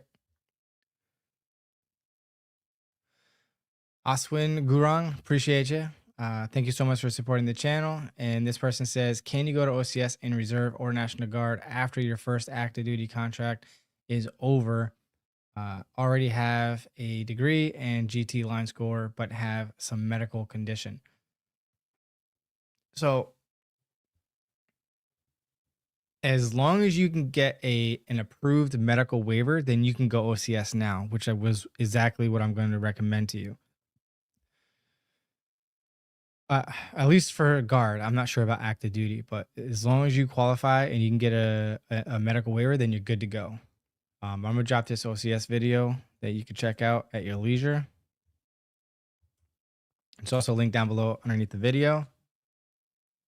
This chair is uncomfortable, just like the other one. I'm gonna have to bring my computer chair down here next week. But yeah, you could definitely go OCS when you go into the Guard Reserve once you're done with your active duty, if that's what you're looking to do, as long as you're not over the age limit for that option. All right, good stuff, Oswin. Appreciate you. All right, let me scroll back up to where I last left off.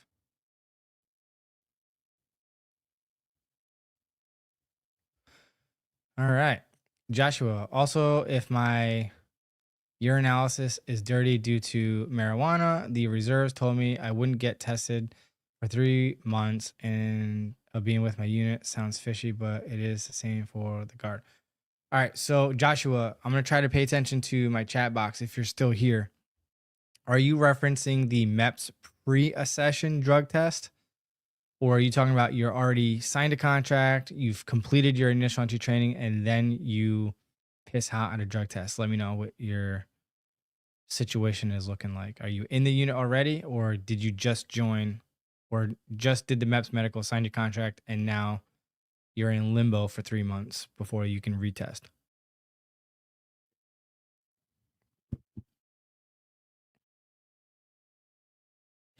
Facts. BK said it. He said it. If you know, you know.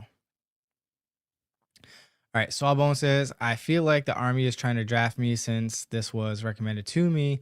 Well, they ain't wrong. I plan on becoming a military police person or a night stalker whenever I turn 19 due to needing to lose weight. Gotcha. Well, hopefully you join the military. However that looks is entirely up to you, I guess. But eat less, move more, and start the process and losing weight. Do not go MP. Why not? There's nothing wrong with military police. They're just enforcing the law. Ian Cloper says, what MOS requires you to have a driver's license? 88 Mike, which is a motor transport specialist, aka truck driver. 92 Foxtrot, which is a fueler. And those are the only 2 MOSs that I recall that require a driver's license at the time of enlistment. Ironically, mechanics don't need a driver's license, which I find wild, but hey, makes it better for everybody else. Glorified mall cops. Hightown F2 says, been in for a year and a half. Now your advice helped me a lot. The basic training packing list is pure gold. If you don't know, now you know. Here it is, coming into the chat box if y'all leaving for basic training soon.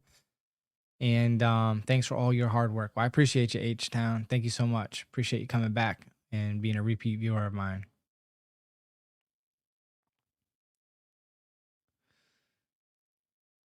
Minglug, rather, just completed my Stripes for Skills, and I'll ship off as an E2. My recruiter is working on one of my referrals, which is for Stripes for Buddies, but I'll get shipped to basic training before then. Will I still get E3? Yes, as soon as they ship to basic training, you'll get your credit for the referral. At least for us, is when they sign their contract. But if you're going regular Army or Reserve, I think their requirement is when they ship. But for Guard, as long as they sign their contract, then you'll get credit then, and you will advance in rank because they were referred to or referred by you before leaving.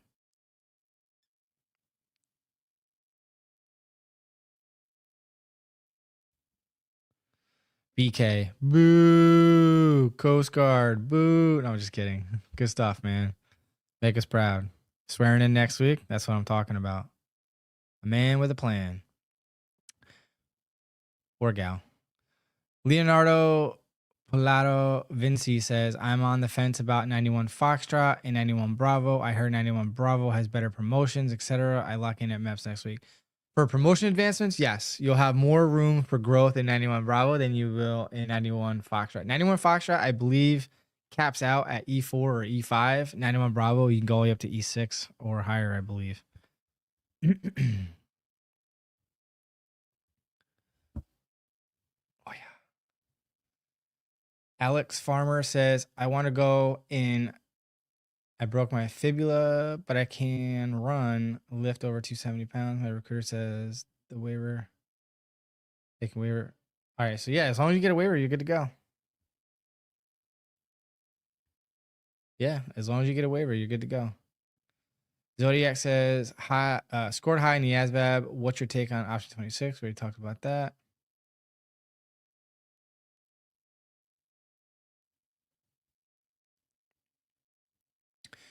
BK says, try to see if you can get into the Coast Guard. They treat you somewhat like a person. They are very selective, though. Very, very selective for sure. Alabama says, why are you wearing rank on your collar? Are you in the Navy or the Marines? Officially, I'm in the Army, but this is not an official uniform, so you can't see it. Let me move your comment here on the screen so you can see a little bit better. This is my Team SWARTZ makeshift uniform. All right, it says Team SWARTZ right here. I got my keyboard on this side, keyboard warrior action badge over here. My rank is over here. Wrong side. My Team SWARTZ unit patch is on this side. So this is a personal page, so I cannot actively recruit officially here as my official name and title and position on this channel, because it is a personal channel, which is why I have a fake uniform on with a black t-shirt and nothing is within the normal Army regulation. So I have to make the uniform different than the official uniform. I'm also wearing a subdued flag as well. But good question. Duo says, Maxwell, thank you. And by the way, when I first joined wearing BDUs, we wore our rank up here. True story. True story. When I got promoted to specialist, I got advanced fast because I was high speed. Anyway, they didn't put the backside on here, so I don't know if you can see it in the camera. They got these things right here. Right here. And anyway, these were off. Oops. And my commander looked at the first sergeant at the time, and these were sitting closer to my collarbone like this. And he looked at him, and he says, should I? And I'm looking at them like, because I was brand new. And I was like, should what? And then the first sergeant gave him the nod, like in the movie or the video memes with like Batman and stuff like that. And they go like this. And my commander, I kid you not, man, big chunky hands, and he went like this. Right here on that right here. And these spikes, I don't know if you know this or can see it. Anyway, hang on, let me take it off so you can see it. There's spikes. And these spikes dug into my collarbone so deep that I had to get a pair of pliers to pull it out of my collarbone. Yeah. Anyway. Now I look even more retarded with only one rank on there, but anywho.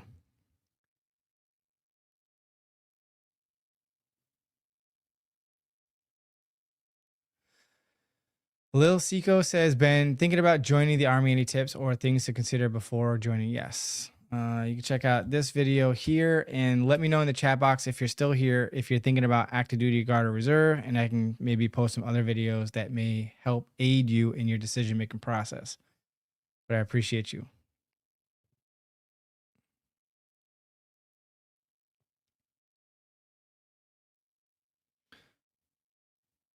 I really do appreciate you supporting me, Flynn. Thank you. It means a lot to me. Lil Seco says, Air Force said they consider MT misdemeanor a felony. And oh, got you. That sucks.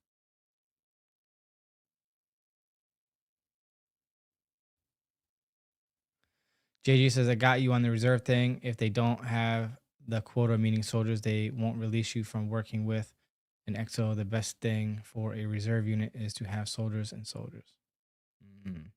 Interesting. Meshi says, do all branches go through all basic training as one unit, or do they split up? And if so, when? Again, I'm not understanding that question. So you might be coming from like an Air Force channel or something like that, because we don't call basic training BMT. It's BCT, basic combat training. And I'm not sure what you mean by one unit or split. Oh, I think I know what you're talking about. Oh my God, I can't believe I didn't put two and two together. So in the Army, we call basic training is basic combat training, BCT, and then AIT, your advanced individual training for your MOS. So yeah, so combat arms, infantry, military, police, field artillery, things of that nature, right? They will be one station unit training, all in one location with the same combat arms drill sergeants. If you're combat support, like human resources, human intelligence, cook, what have you, those are going to be split up. I get it now. I had a bald moment, equivalent to a blind moment, but I got you. It is split. So you'll do basic training in one location and then your job training in another location. Hopefully that makes sense. I don't know how I didn't get that. It's because I'm all forehead. You know what I'm saying? All forehead.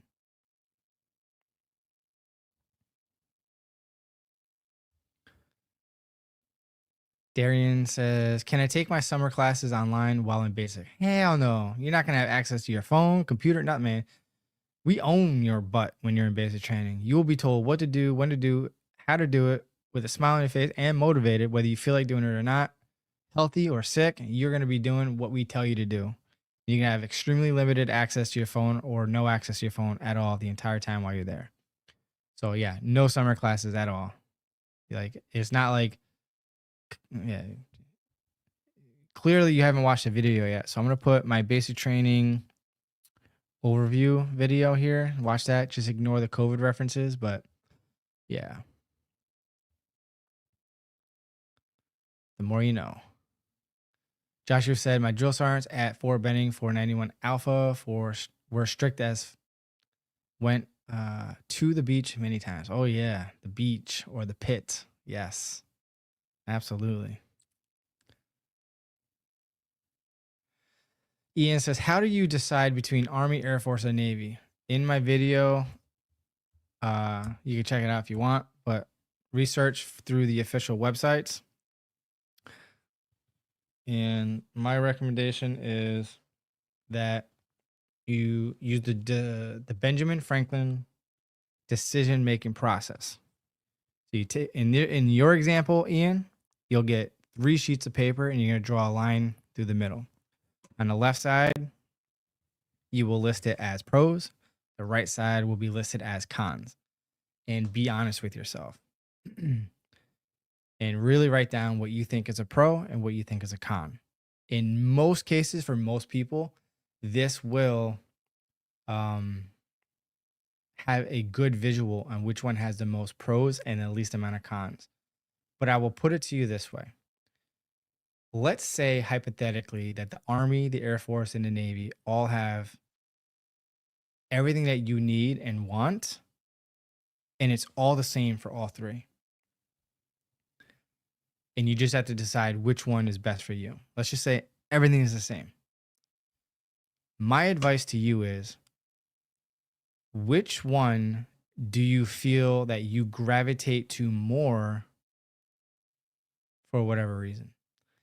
That's the one that you should sign for. Just my 2 cents.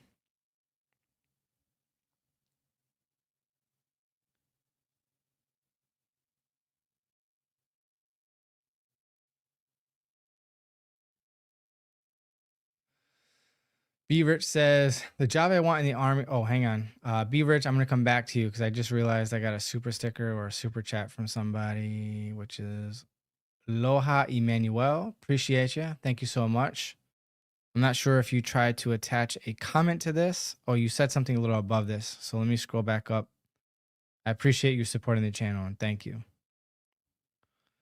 So Loha said, I completed basic training and I am now in AIT. I developed tendinitis from the range and heard about VA disability benefits. As a National Guard member, am I eligible to file a claim? Yes. Get your LOD, your line of duty. So before you leave AIT, make sure you have all your medical documents pertaining to your hearing tendinitis.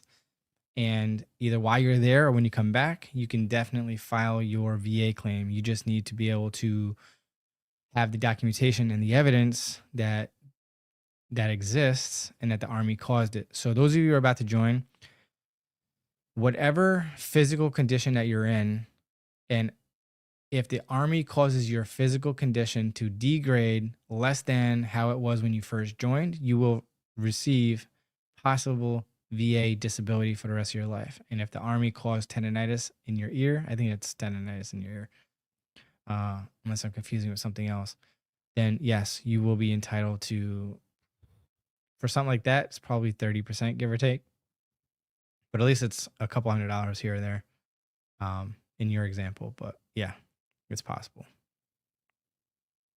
And again, thank you for supporting the channel.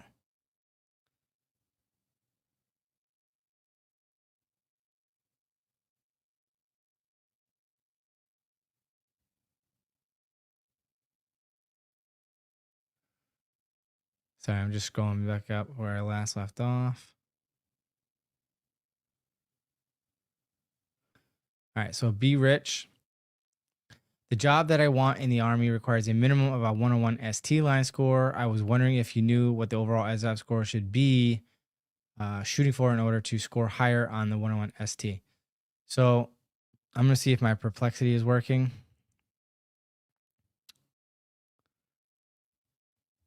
Which areas on the ASVAB make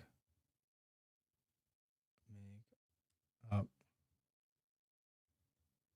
the ST line score for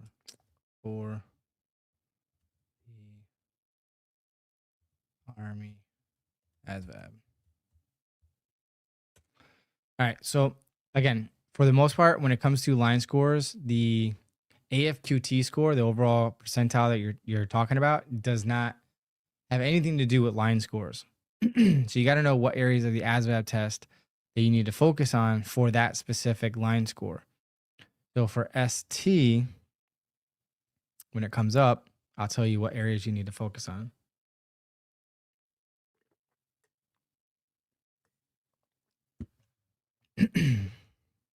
And ST stands for the Skilled Technical Line Score. It's comprised of general science, verbal expression, which is 3 different line scores in one, mathematical knowledge, and mechanical comprehension. VE is, oh, hang on, it just deleted it.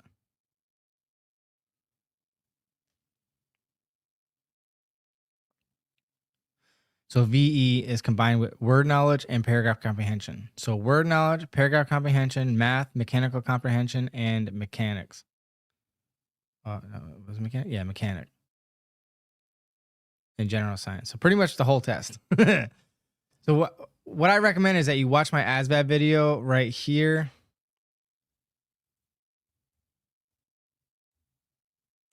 All right.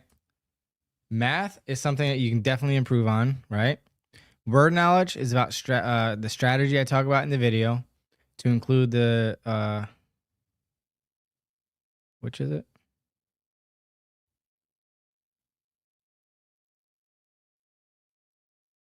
Yeah, just study the math, and then you're gonna read through the skill portions, or in this case, general science. So paragraph comprehension is all about strategy, and word knowledge is all about strategy, because unless you memorize every word in the dictionary, it doesn't matter if you study for that or not, in my opinion. So math, definitely want to study hardcore in that. That's your highest priority. Your secondary priority is reading through the section of math and paragraph comprehension, but don't really focus too much on that. And then generally read through the general science, mechanic, and mechanical comprehension, and the mechanical comprehension. And then you'll bring up your ST line score. Now, if you let me know what MOS it is, or when you watch my video, you'll find out if line scores are authorized for that MOS. So let me know what your MOS that you're trying to get the 101 for.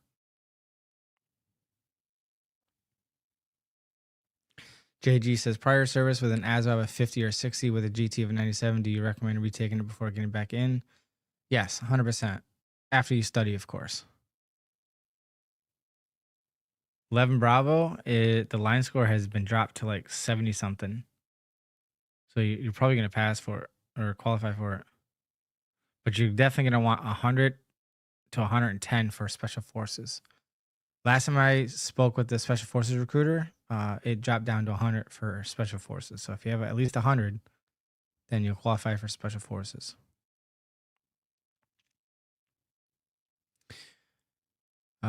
Osahard 86. How do I become a recruiter in the Guard? You apply for it. So like, for example, in New York, This is how we list our job skills our job opportunities within the Guard.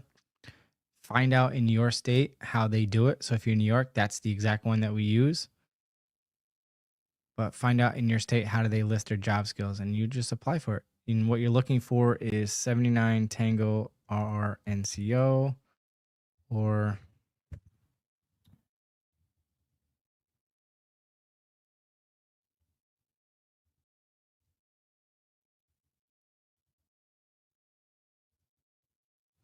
recruiting and retention NCO. That's what you're looking for. 79 Tango.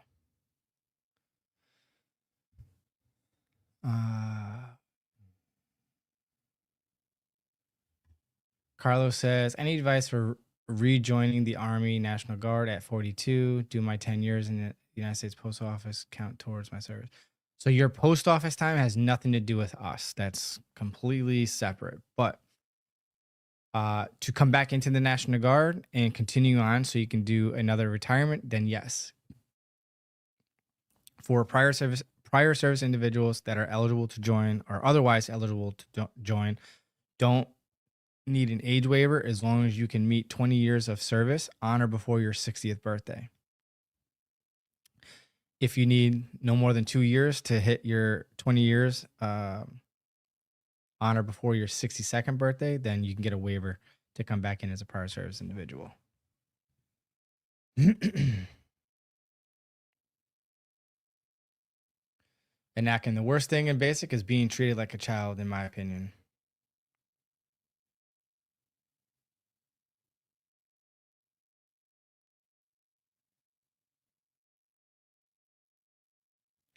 JG says, if you pop hot with your unit and they decide to keep you, they'll keep you on probation period. And during that time, if you're seeking help for addiction, they will test only on suspicion. Egypt says, how long would it take to get an age waiver for someone who is over 35 but not 40? Slam dunk, too easy. I'm doing one right now as we speak. Those are easy. Easy squeezy, lemon squeezy. BK says, come on, brother. We both know half of these MOSs are nothing like the Army says they will be. That's in every branch of service. Tranquility Plus just did Tapas a week ago. Talk about contradictories. Like, oh yeah, for sure. Would have rather have taken the ASVAB again. That's funny. I hear that though.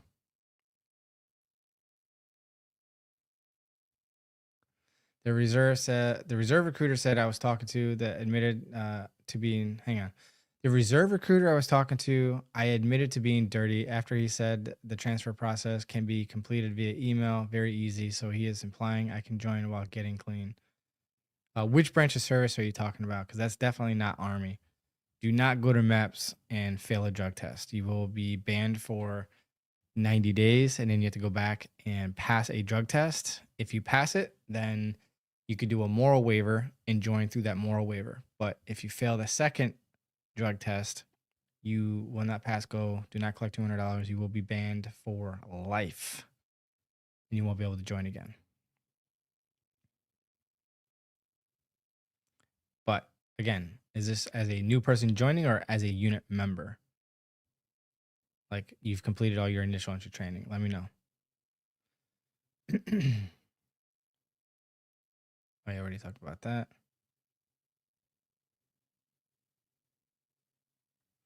Our man's head looks like a chick is about to hatch out of it.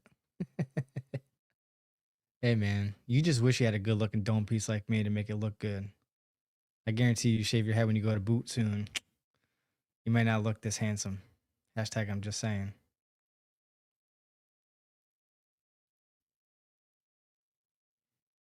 Hey, BK, ease up on the gas a little bit.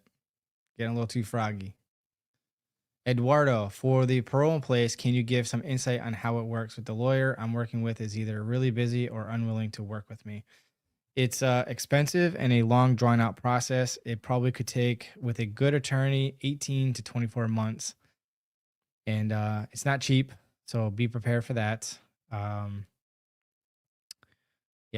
so It's too much to go into it right now, but I'll definitely put it in a future video. But it's a matter of doing the forms, and our JAG can make sure that you do well. You should still get an attorney, and I'm gonna explain that in the video. But you're doing the right thing by having an attorney. You just might need to find a better attorney, unfortunately.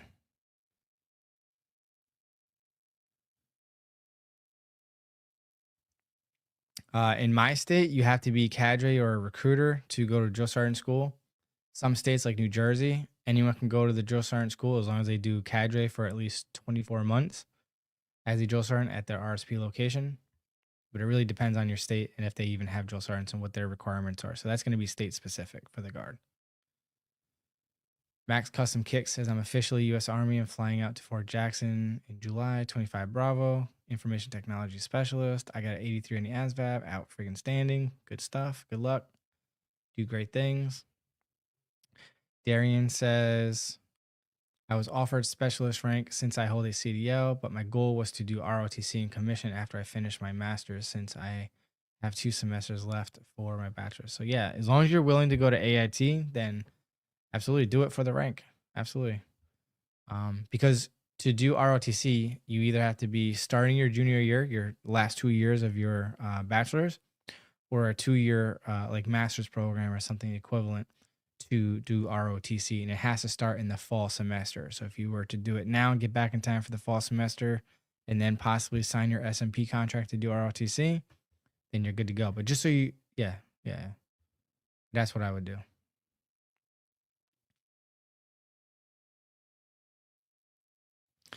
X3, yes, my suggestions on what you should do is how to prepare for basic training in this video.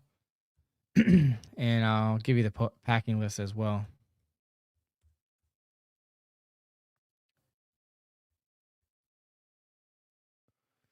Anakin says, do 15 Tango get to shoot out of helicopters, or do we get to be a flight chief? You're definitely not going to be a flight chief for a while. That's going to take some years before you become a flight chief. And it's up to the unit whether or not you shoot out of the helicopter. That's usually for people that have been around for a minute, not fresh boots like yourself.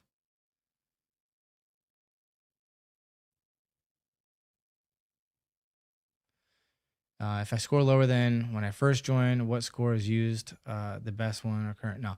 So anytime you retake the ASVAB test, even to include the 09 MIT program, the latest, most recent test is the one that's for record. Any earlier tests will become invalid and we cannot use it. It's not the best of which one.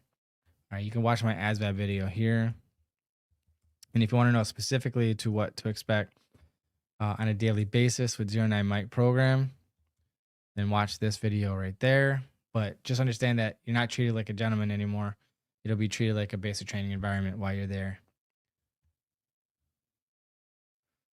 That's right. Own the dome.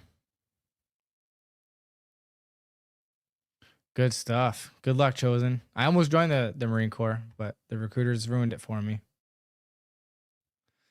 Man, Flynn, I felt that one. I wish we had beards too. If you looked at some videos of mine from like a year and a half ago, you'll see me in a full beard when I was on paternity leave for about 3 months or 2 months and change.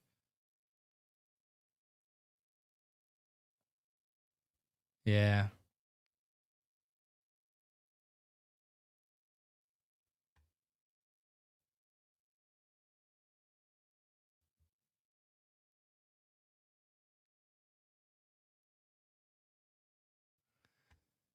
Mac Carter. I'll scroll back up and see if I see anything with your name on it, but I don't remember seeing your name.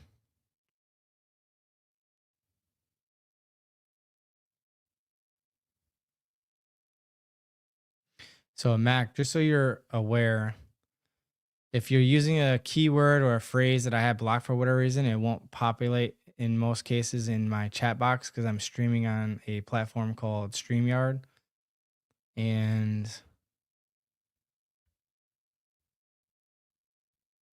it won't populate because it'll just get blocked.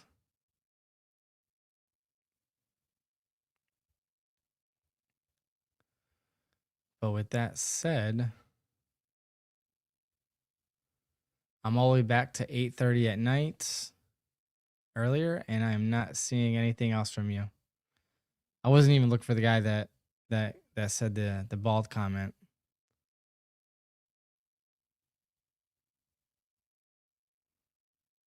Yeah, I'm all the way back to 820. I'm not seeing it, my man. Sorry. You could resubmit your question and see if it populates. I'll try to pay attention to the bottom.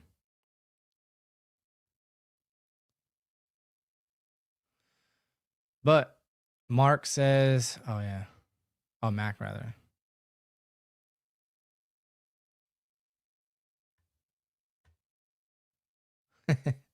He said, no, you missed it. That's funny. But it sounded like he said that he posted a comment that got skipped. Not that I skipped the other guy's comment. I know I addressed that. Yo, I love your content. I recently scored an 84 in the ASVAB. Hopefully you'll be able to enlist soon. Al freaking Stan, 84? That's good, my guy. That's awesome. Good stuff. Somebody was studying. Amaya says, with all the medical conditions I have, if my waiver gets approved, I'd be low-key excited to ship out the basic training, not going to lie. Well, I'll be praying for you. May the MEPS gods forever be in your favor.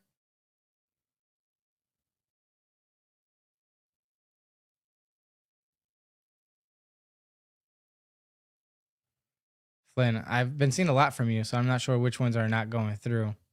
Maybe you're having the same issue as what Mac was saying earlier.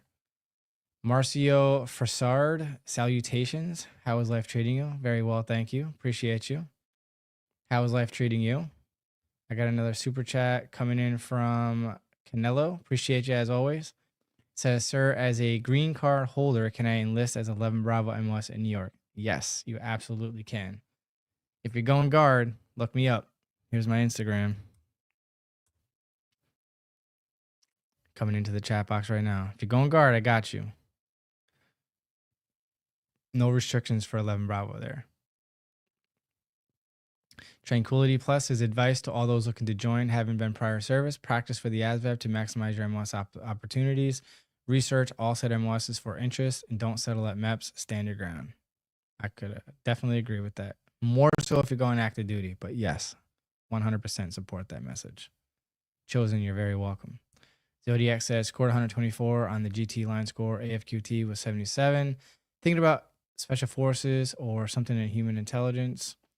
Unfortunately, I'm on the analytical side. What was a better option getting out?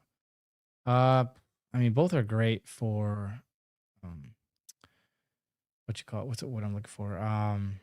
Networking and everything, but I think 35 series would definitely go much further for you on the civilian sector and get paid a hell of a lot more money compared to special forces. That's definitely weird, but you can always direct message me on Instagram. Do I miss the class green, the green class A's? Yes, I kind of low key do miss those. Well, maybe it's not that I miss the uniform as much, although I did like those uniforms. I do like the pinks and greens better, but what I miss was the sense of pride that we had back in the day when wearing our dress uniforms or even our BDUs. Like my uniform, like crispy, super duper crispy. Like my clothes would be able to stand up on their own because I had so much starch. The creases, immaculate. My boots straight up look like glass. That's how shiny my boots were. But yeah, now we're lacking that in discipline, in my opinion. Arlen says, what's basic training workout plan for those wanting to get into basic training? Arlen, thank you so much for popping in here. I don't know if you're still here, but all my workout plans that you could download are at the description area of that video I'm just posting now about how to prepare for basic. Flynn says, bro, it won't let me say anything about hair. Maybe I have some keywords in there. I probably do have some keywords in there. Not going to lie. I probably do have some keywords in there about hair.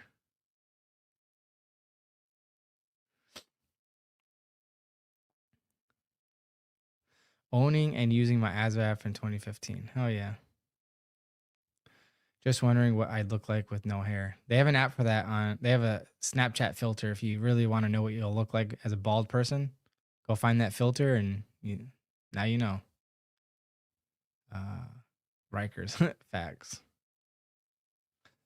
Tranquility Plus says, same with the Marines, went to join with them, but after my first encounter with the recruiters, I knew I was Army bound. Yeah, I went to like 3 different recruiting stations and I was like, you know what? F this. Y'all are the same. Freaking psychos. No offense to my devil dogs out there.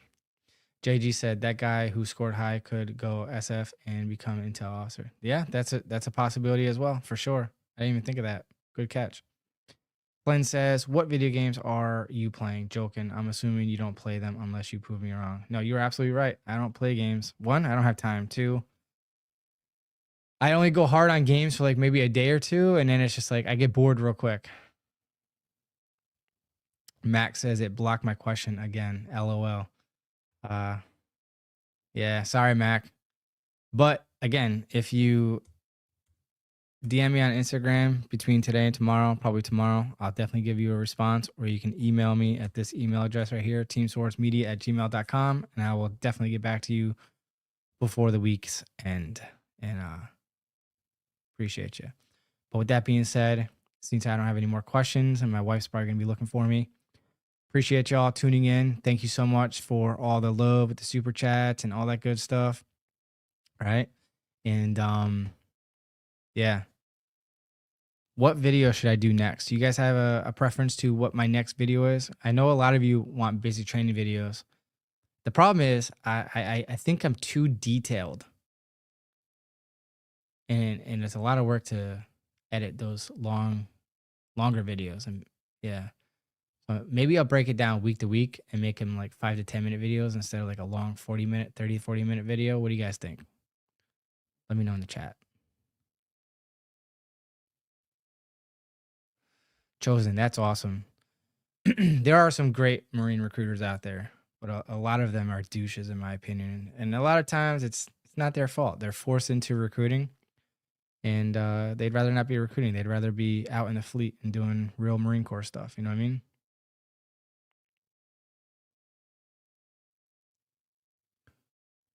Mac.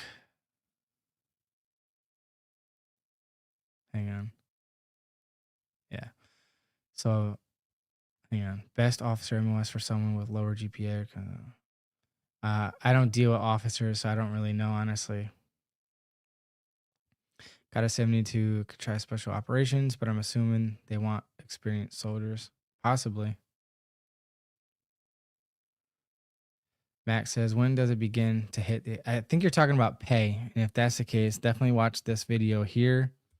But you get paid on the 1st and the 15th when you're on active duty, like for basic training and AIT, if that's what you're asking. And if it's drill pay, if you're part-time in a Guard or Reserve, then about a week and a half, no later than 2 weeks after you conduct and complete your drill. So that Monday morning after drill or the day after you complete drill, they submit the pay roster to the state to process. And like I said, about a week to 2 weeks after that drill, you'll get paid for that drill weekend.